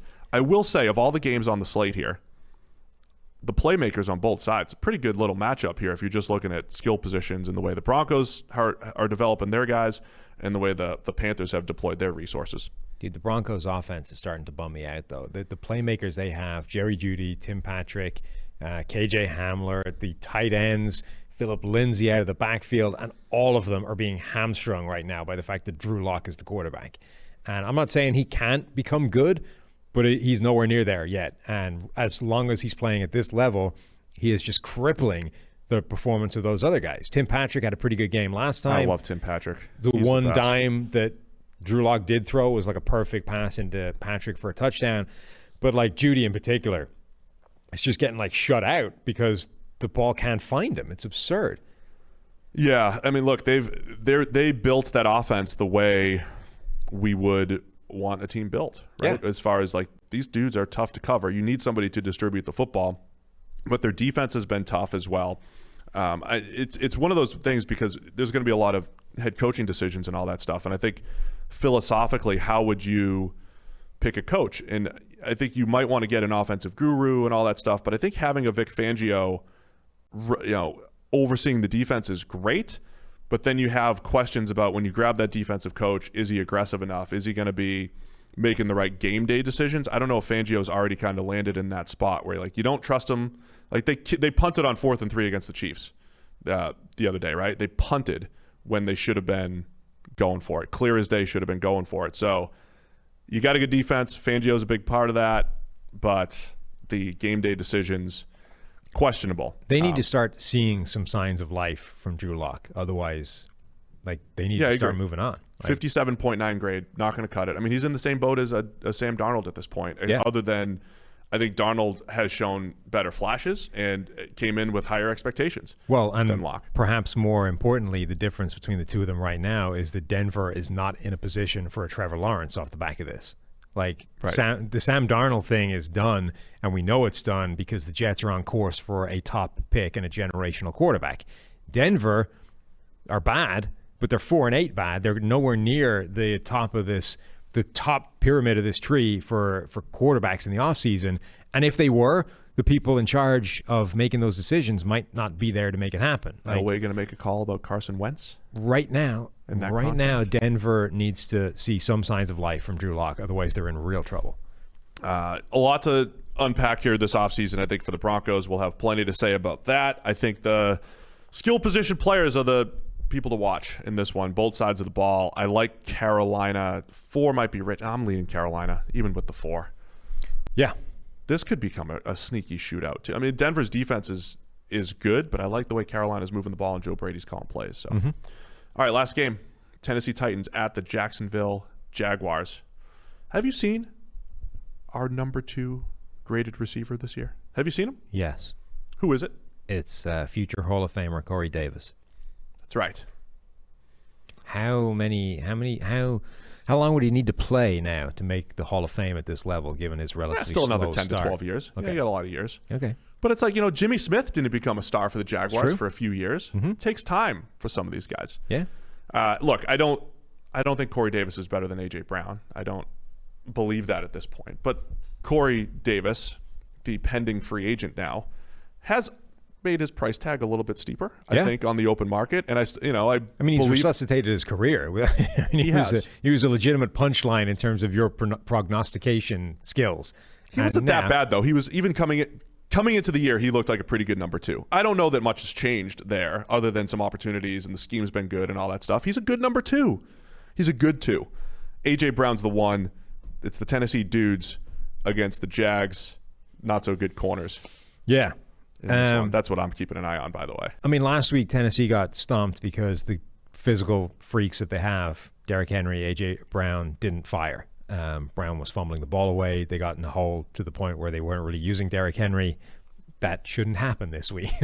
You should just be able, business as usual, right? Back to both those guys dominating against Jacksonville. Yeah, the Jags have they've struggled on the back end. You've got, and the front end. And the front end. And the sides. You write up the rookie report every week. Kayvon Chason, their second first-round pick. He did not rush the passer well at LSU. Yeah. And he's not rushing well so far this year either. Up until last week, he had more weeks played than pressures. Last week, he finally jumped ahead in terms of Oh, yeah, that's tough to do. It is, right? That's really tough to do. He had 5 this past week, I think, and 3 of the 5 were clean up unblocked plays. Yeah. And 4 out of 6 if you count one that was nullified. Basically, he's only getting pressure this year if you give it to him. I'm just saying, as a Jags fan, these are the guys you're watching. You want to watch Chason. C.J. Henderson's been banged up, but you want to see life from those guys. But I like parts of the offense with DJ Chark and Laviska Shenault and all that. And Mike Glennon's been okay when he's as the starter. Had the turnover-worthy touchdown last week, Sam, through the defender's hands into Laviska's hands for the touchdown. Bounced off the shoulder pad. He got my luckiest pass of the week in my QB article. So 7.5 points for the Tennessee Titans. Do they get back to their dominant ways? I think so. I mean, I think, again, they rely on 2 physical freaks of athletes on offense. I think those 2 should sing against Jacksonville. By the way, 3 physical freaks? 3? Oh, okay, sorry. 3 physical freaks.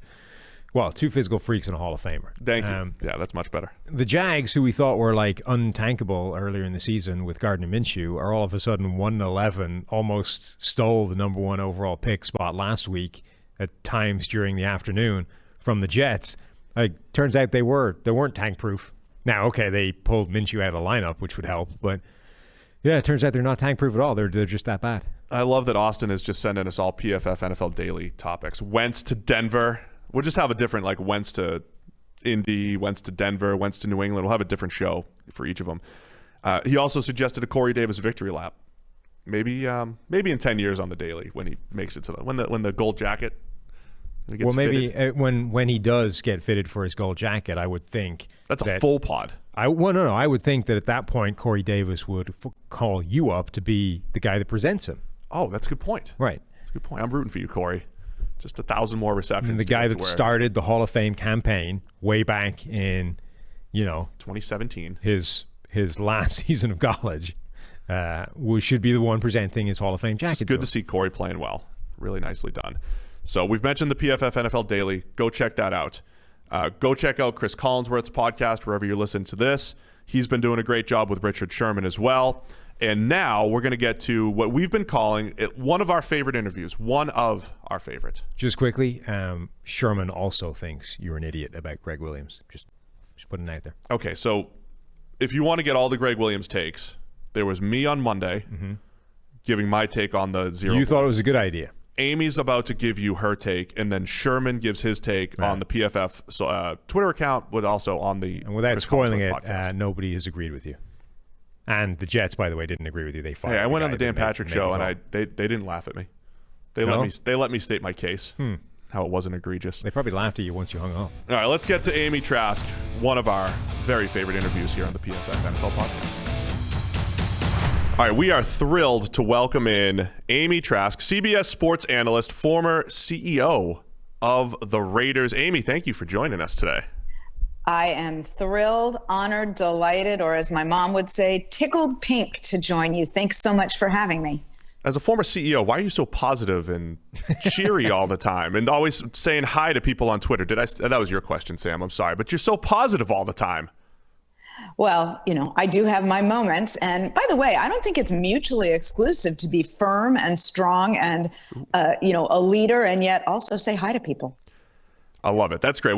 I was really excited for this. We've had some decent guests here. I might be most excited for this, though. I'm sure you get a million questions about Al Davis and just that, the history and, just everything that he's brought to the table from a football standpoint. But our generation knows him as the guy that likes the dude who runs 4.2 at the combine, right? So right. Can you expound upon that? Like, what did Al Davis mean to football for our younger listeners? What is his real legacy besides the guy who likes fast guys at the combine? Well, some of the people listening will be Raider fans, others will not, and that's putting it mildly. There will be some who are listening who really don't like the Raiders. There will be some people listening who appreciate and respect and liked Al Davis, and there will be some who didn't. But I think if we're being intellectually honest, one thing on which everyone can agree is this was a man who was so far ahead of his times in terms of hiring in a diverse and inclusive manner. He hired without regard to race, gender, ethnicity, or any other individuality, which has no bearing whatsoever on whether one can do a job. And I was a beneficiary of that vision. He hired me, and boy, oh boy, when I say this, I realize some of your listeners weren't even born when I was hired. He hired me in the early part of the mid 80s. And that was a time when issues of women in sports and women in the NFL weren't even issues. They weren't topics. They weren't on anyone's radar screen. And he just didn't care. It's actually incredible how far ahead of the game that is, because that's a topic now, right? How the NFL is doing in terms of bringing women into the game, whether it's coaches, whether it's executives. Sarah Thomas is an official. Beth Mowins is calling games now. How do you think the league is doing in terms of improving that area? Well, you're right. He was far, far, far ahead of his time. Look, there has been improvement since I joined. And again, I'll note, I joined the league decades and decades ago in the 80s. And when I walked into my first NFL team owners meeting, I was the only woman in the room. Now there's others. Jeannie Bunk with the Los Angeles Chargers, a very, very, very senior, magnificent executive there. Hannah Gordon with the San Francisco 49ers, an executive there who does a tremendous job. So there are other women now. And I'm going to answer your question, therefore, in two ways. A, it still isn't an overwhelming number, and it still isn't far enough in terms of race or gender or ethnicity or any of those individualities, which have no bearing on whether one can do a job.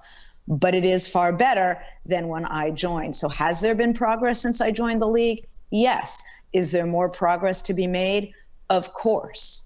How do you think that the league, I think the biggest problem with that stuff is the league is trapped in this like old boys network, this cycle of just repeat hires and, a very established pathway that they just keep falling into. How do you think that they break that cycle well? Because they've kind of dabbled at it, right? The Rooney Rule, and now they're incentivizing teams to develop, quote unquote, minority candidates or things like that. Have you got suggestions? Where do you think they should go? Some teams are doing things on their own without regard to league mandate. And, there are a number of teams, but two that come to my mind are the San Francisco 49ers and the Los Angeles Rams. They are developing programs where people can join young and work their way up through what's referred to as a pipeline, if you will. You don't just wake up one day and walk in and say, I want to be a GM or I want to be a head coach. You've got to work your way into those positions. And those are two teams which are doing good jobs of allowing people to join at a young age and work their way up. And I think we'll see more and more of that as time goes on. Look, men, I think there should be such a thing. I hope there is ultimately such a thing as business Darwinism. And this goes beyond sports. This is to business in general. If you are a business and you don't hire without regard to any of those individualities I mentioned, race, gender, ethnicity, umpteen other differences, ultimately you should fail, because by definition, you are eliminating vast, vast swaths of incredibly talented individuals. So if there is business Darwinism, the businesses which hire without regard to those issues should be the businesses that best succeed. And, the other thing I'll add to this, and it's the biggest misconception about Al, I'll turn to that in a minute, is Diverse opinions, diverse thoughts, diverse ideas, diverse thought processes are so important to businesses. Echo chambers aren't healthy. Disagreement is good. You know, you pointed out at the beginning that I say hi, and I like to be cheery with people and say hi. By the way, you can say hi in a non-cheery manner sometimes. But the fact is, I do believe that disagreement is healthy and disagreement can be productive. The biggest misconception about Al is that you couldn't disagree with him. If that were the case, I would have been fired roughly 2 weeks into my job. He walked into a room where I was sitting with a coworker, and he lit into that man like a velociraptor would rip into flesh, is how I imagined it at the time. I mean, he just tore into this guy. And after a bit of time, I said, "Excuse me, you're wrong." And I'd only been employed by the team about 2 or 3 weeks, maybe 2.5 weeks. And I won't bore you with the whole story. I wrote about it. But the fact is, after we argued back and forth, and I pointed out to him that if the facts on which he were basing his conclusion were accurate, well, then it would be a fair conclusion. But he was basing his decision, his conclusion, on inaccurate data. And we screamed at one another. And after a while, he said to me, "Oh, okay, I got it. And we moved right along. And that set the tone for an almost 30-year working relationship in which we disagreed more than we agreed. That's awesome. I love it. I was going to say, is that part of your ability to earn respect? Just because again, I agree with the echo chamber thing. How much do you think that is prevalent in businesses, football teams, team building and all that stuff, the echo chamber versus the idea of just having diverse opinions and ideas to try to get to the greater good? Everybody, the ultimate just win, baby, right? That's what you're all trying to get to. Right. Well, my observation is that it is prevalent in a lot of businesses, not simply in sports, and that the best businesses and the healthiest businesses are the ones which encourage disagreement. Now, one thing I always knew and I understood from that first disagreement through 30 years of disagreement, if you're going to disagree, bring your facts, bring your information, bring your data. Don't just disagree to be disagreeable.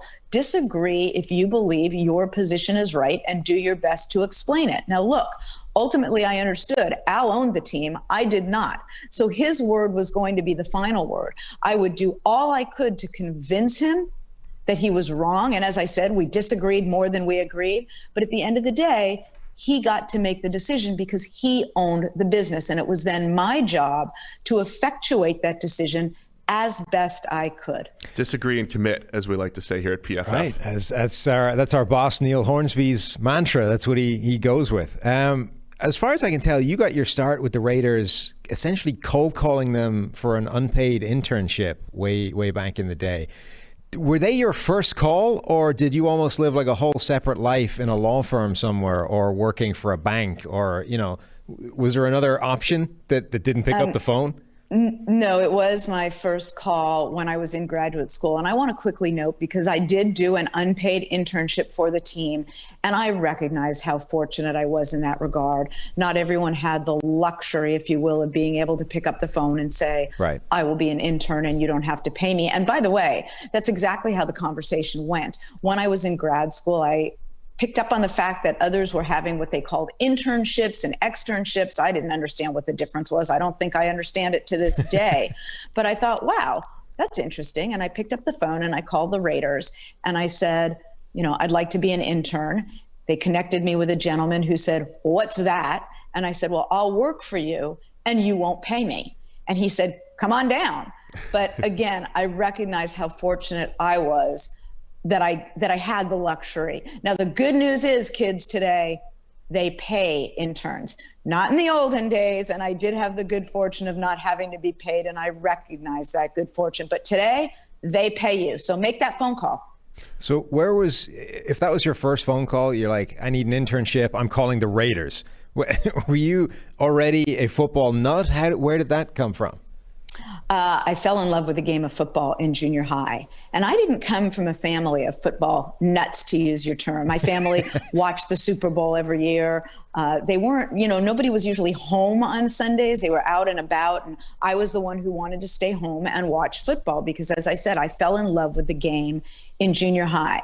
It really is a game of chess. It's far more cerebral than many people know or, give thought to its intellectual nature. It's a game of matchups. How does your pass rush match up against my pass protection? How do your corners match up against my receivers? How do my linebackers match up against your running game? What do we have to do to maximize my 11 against your 11, to cover up for weaknesses in my 11 against your 11? And it's a game of chess played by very strong, very fast, very powerful men, or to use the chess analogy, chess pieces. Fell in love with the game when I was in junior high, ended up in college. I'm from Los Angeles, grew up in Los Angeles, was in college at UC Berkeley, Cal Berkeley, and the Raiders were at the time in Oakland, which really was just down the road. And I fell in love with everything about the team. Look, man, in kindergarten, I was labeled a behavior problem. And that label stuck with me through high school, and many people would argue it is still with me today. I think it stuck with me throughout my years with the Raiders. Heck, I'm probably still a behavioral problem, but we should never label kindergartners. Let's just put that aside for a minute. Well, here's this team down the road owned by a gentleman, Al Davis, who didn't care if you were a behavior problem. If you could play, he wanted you on his team, and you could have been labeled a behavior problem by another team or teams. It didn't matter to Al. Come on here. I don't care what you wear. I don't care what you look like. I care what you do as a teammate. I care what you do as part of this organization. And I love that. And I remember watching the Raiders, and, back then you'd see other teams on the road for games getting off the buses, and they'd be in suits and ties. And then you'd see the Raiders stumble off the bus just looking like the cat just dragged them in. And I love that. And I loved everything about the way Al gave first and second and third and fourth, and sometimes more chances than people thought he should. I had been given extra chances when I didn't do well, and I just fell in love with the Raiders. So when I came back down to Los Angeles for grad school, that was my first call for an internship. I think that's an Oakland thing. That's how the Oakland A's do it too. Every minor league team says you have to shave except the A's. They all have crazy big beards. It's an Oakland thing. And why would you need to shave? Right? Oh, you don't. It's a ridiculous thing. So I always grew a mustache, a ridiculous, terrible mustache. You did grow a ridiculous looking mustache. Because that's all they allowed. I love it. So CEO of the Raiders, what does that entail? What was your day-to-day like? How much were you involved in team building stuff or just setting the culture? What does CEO entail when that was your job? Well, it's different at each of the 32 teams. A lot of times people say, well, what with any given topic, what does the NFL do, or how does it work in the NFL? Well, the NFL is a collection of 32 teams, and each of those 32 teams does things differently. So let me let you in on a little secret, men. The gentleman for whom I worked, Al Davis, he was very, very involved in our football operations. I don't know if you know that. Breaking news here on the PFF NFL Podcast. Breaking news. So really, Al, I remember a time when we were struggling as an organization. It was towards the end of Al's life, and there was a billboard that I drove under every day on the way home, and it said, Al, you've got to hire a GM. And I thought to myself every time I drove under it, they don't understand. He is the GM. And I don't mean they don't understand. Of course they understood, but my as I'm driving under the billboard was, he is the GM. And you know what? That was his right to do. And he ran the football operations. He oversaw the football operations. The man is in the Hall of Fame as a football man. So my responsibility skewed to the business side, finance, banking, business operations, marketing, community relationships, everything non-football. Al was very involved in that as well, though. There were times where people would say, well, Al's not going to be interested in whatever we do in such and such a business area. And I thought to myself, oh, yeah, he'll be interested, and he'll have a few things to say about everything, as well he should as the owner of the business. So if he was making all the decisions, which he was a little hands-on, right? How much information did he take in? Did he like having information? Did he like his scouts' opinions? Was he on the road checking out prospects on his own? How did he go about making those final calls? That's a great question. And by the way, I want to make very clear, I'm not criticizing him or throwing any shade, so to speak, by saying ultimately all the decisions were his, because the fact of the matter is, when you own a business, you have ultimate authority and ultimate responsibility. And even those team owners that delegate authority and delegate responsibility have the ability to yank that back at any moment, proving the point that ultimately, ultimate authority and ultimate responsibility rest with ownership. Some just choose to be more involved on a day-to-day basis than others, and that is their right. As to your question, he loved information. He didn't always follow advice that was given. It's a nice way of putting it. But he loved information. And if you could bring him information which made sense and which was valuable, he was going to listen. Ultimately, he would make the decision he would make, but he loved information. Do you think that John Gruden is the guy to bring the Raiders back to the promised land? Almost, 20 years almost since he almost did it the first time? Look, John is a good coach, and the team seems to be headed in the right direction. They've added some very, very good pieces. There's still some more pieces that are needed, but you know what? You could say that with respect to any team. No team has every single spot filled precisely as it would wish to have them filled. I think that the addition of Mike Mayock was tremendous to the team as well. I mean, look, obviously, and it's clear to everyone, John has ultimate authority, and Mike even acknowledged that when he took the job. John is running that operation. He's running that organization. And Mike noted when he took the job, look, I get it. John has final say, but it is my job to bring John all the information, all the options, and all the possibilities, understanding that at the end of the day, he'll make whatever choice he can. All of that said, I think Mike is bringing tremendous things to that organization, and it appears to be a good combination. You know, as to that final hurdle, Kansas City has that division well in hand again this year. Yeah. The Raiders are absolutely in the thick of things for a wild card. Big game coming up against Indianapolis. And there's some other, obviously, all important games to be played by all of the teams ultimately vying for those wild card spots. So we've talked a little bit about information and decision making and all that stuff. What are your thoughts on the general, what they're calling the analytics movement, right? There's more information than ever. But football's always been a game of information, right? And, you know, playing the odds and all that stuff. What are your thoughts on just having more information and how it's infiltrated football? Information is great. Why wouldn't someone making a decision want all information available? All the information that's possibly available, grab it and take that information and do with it as you wish in terms of balancing it. Look, analytics are a tool. If I go out to build a building, I'm going to look at every tool in my toolbox to see how best I can build that building. You know, if I'm building a building, a house, an office building, whatever I'm building, I don't want a toolbox that just has a hammer or just has a screwdriver or just has a saw. I want every single tool imaginable in my toolbox. And then I'm going to use those tools as best I can in each and every opportunity or instance. So analytics are a tool. Of course, you should avail yourself of every tool. And then what will distinguish people is how they choose to use different tools at different times. So along the same lines there, what is the best way to convey some of these messages? Because some of the analytics that are being created here are, I'm not a math nerd. Sam's not a math nerd, but we work with some. I mean, we're talking people that are doing intense mathematical work and, you know, crazy charts and graphs are coming out of it. How do you get, say, the best, most advanced analytical work from a machine to conveying a message to an Al Davis, a Bill Belichick, or John Gruden, whoever has to go and make that final decision? How do you handle the messaging? Do you have any ideas on like that strategically?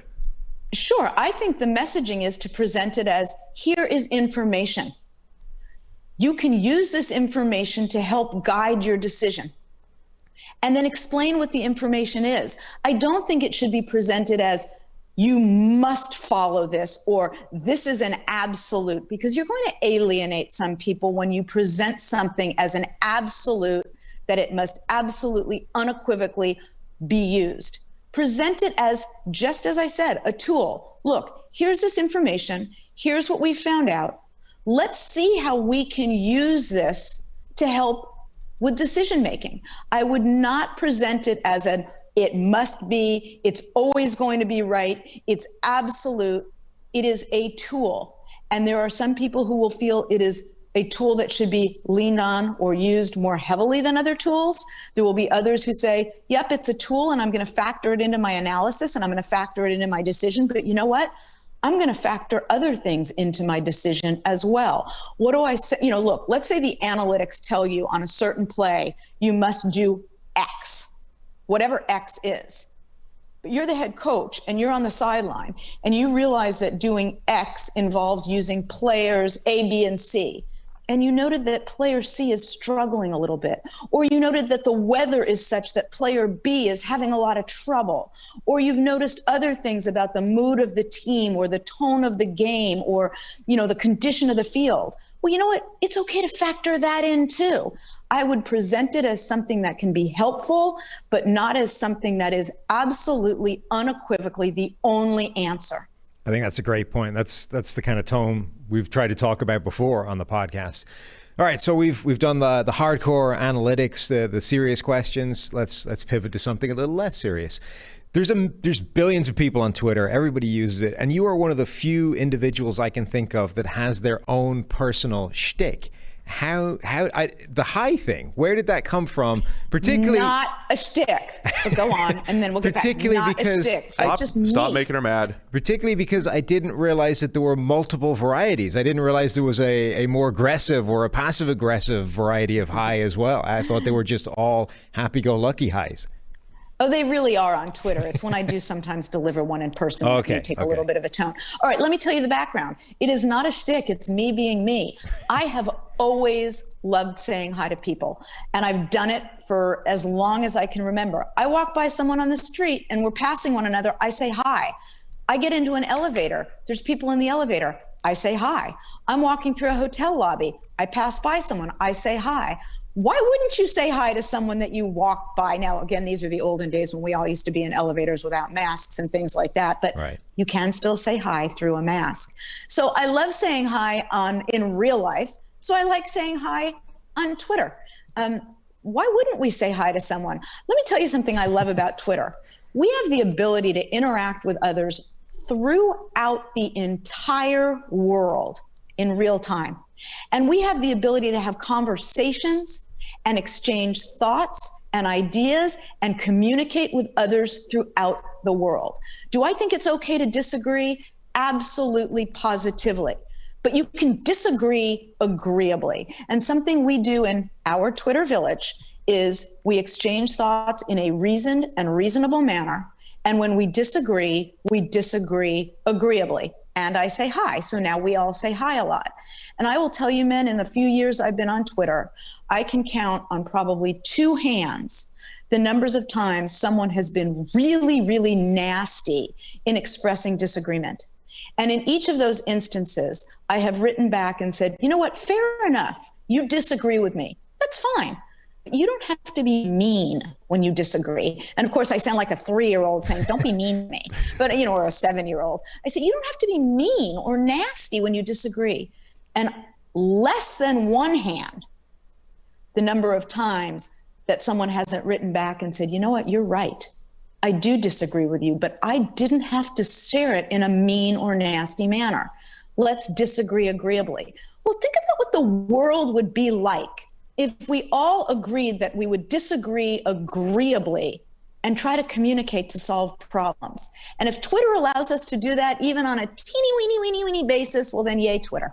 Yeah, you have a phenomenally positive outlook on Twitter compared with the experience that I think... It's because she sets the tone. Right, that you and I have, and I'm choosing not to investigate what that says about us and how we behave on Twitter. I suspect that She's fostered that environment. Learn the root something. Cause of all this. The other thing... And I'm sorry, but I do call people out. If you're going to be mean, I'm going to call you out and say, why do you need to be mean when you're telling me you disagree? Go ahead, disagree with me, but you don't have to be a jerk about it. And speaking of disagreement, Steve... Amy didn't think that Gregg Williams' zero blitz was a good idea, like you seem to. Well, I mean, it wasn't as egregious as people said. Amy, your thoughts on the all-out blitz? I just got so upset. I knocked the earpiece out. I tugged my hat over my. Now we're going to disagree agreeably. But we're going to disagree agreeably, and we're going to have an intellectual discussion about it. I thought that was one of the most absurd, insane, I won't say incomprehensible decisions, because it was Gregg Williams, so it was perfectly comprehensible. Right. Look, let's get to a few things about it. I don't even know where to begin. I mean, you've got me at a loss for words. I am so het up. But I will say this. That's how bad your take is, Steve. Well, because here's something I will factor into it. And again, this is your analytics versus personnel and other issues coming together. I don't like the call under any circumstances in that particular situation at all. But now let's add to it that you left out on an island an undrafted rookie free agent, asking him to cover in that instance. Now, first of all, I don't like the call as a whole, but to do that to that player is not fair to the player, is not fair to the team. And by the way, and I realize this is a little bit of an aside from what you asked, I recall an experience with the Raiders where we left someone out on a corner like that, and it affected his confidence on a going forward basis for the rest of his career. I hope that is not the case with this player, but I digress. I thought that was the most idiotic defensive call imaginable in that circumstance. And yes, I'm happy for Raiders fans. I love you, Raiders fans. But as I tweeted immediately after that play, if I were the Jets owner, I would have at that moment told Gregg Williams, don't come back to the office. Which they essentially did. Yeah, which they listened to. Took him a day, though. My only take on it, the fact that I didn't think it was as egregious. If you do go through Gregg Williams' history, there is evidence of that particular similar play call. There's no exact perfect situation, but plays inside the 40, touchdown or not, or bust, where he's finished the game with sacks and with rushed passes and stuff like that. And I think the execution of the play wasn't great. And I'm not blaming Lamar Jackson, who was on the island. Even just like an add-on blitzer that should have been added there. I think Gregg Williams, the previous play he played coverage, I think he was viewing it as, this is how Derek Carr is handling the blitz today. This is how he's handling pressure. I'm going to make him get the ball out of his hands. He had been horrible to that point in the game.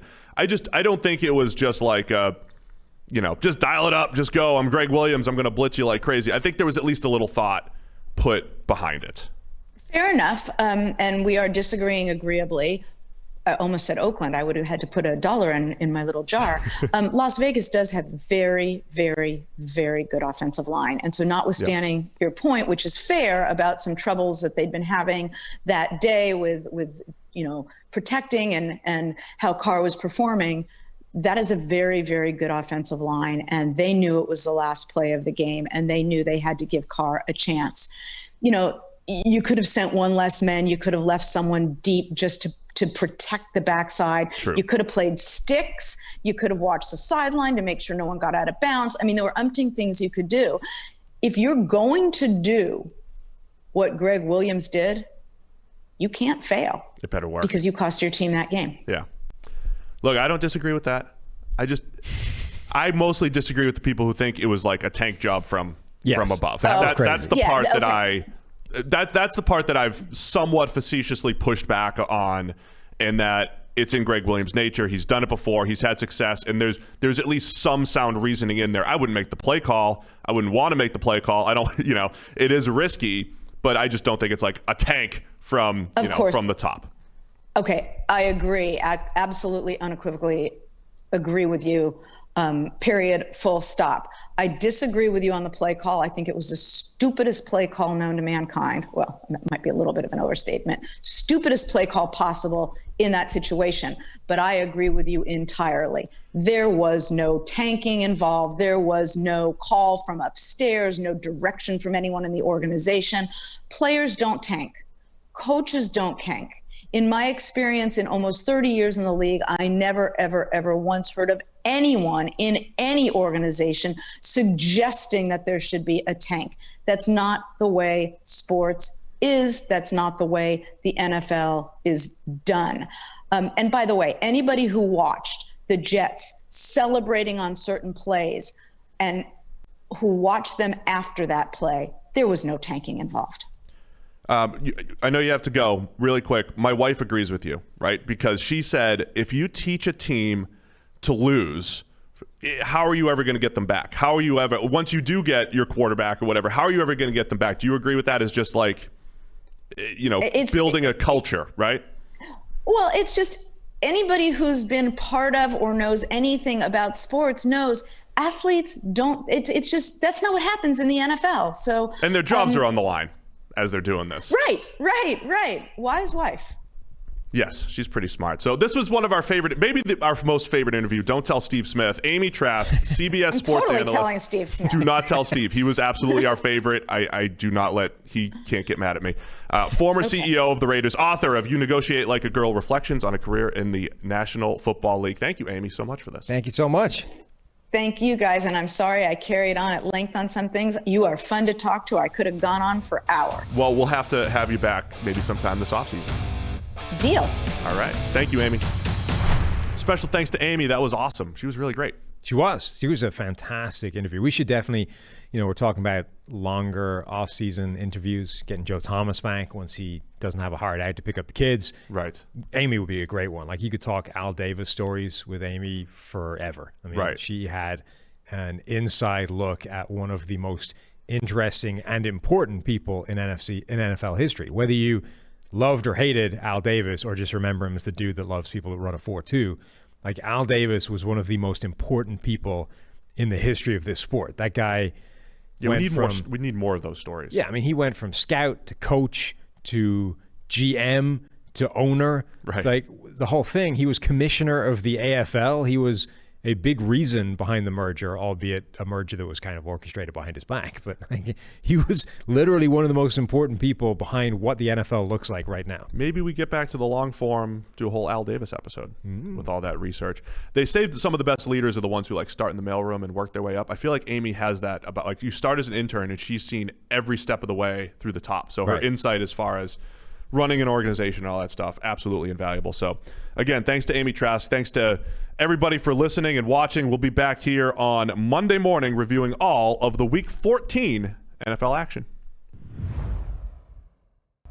Thanks for watching the PFF YouTube channel. And if you want to subscribe, all you have to do is push the button. Don't forget everything you get. A little fantasy, push the button. A little green line for the gambling aspects of the game, push the button. College football, push the button. The YouTube channel from PFF.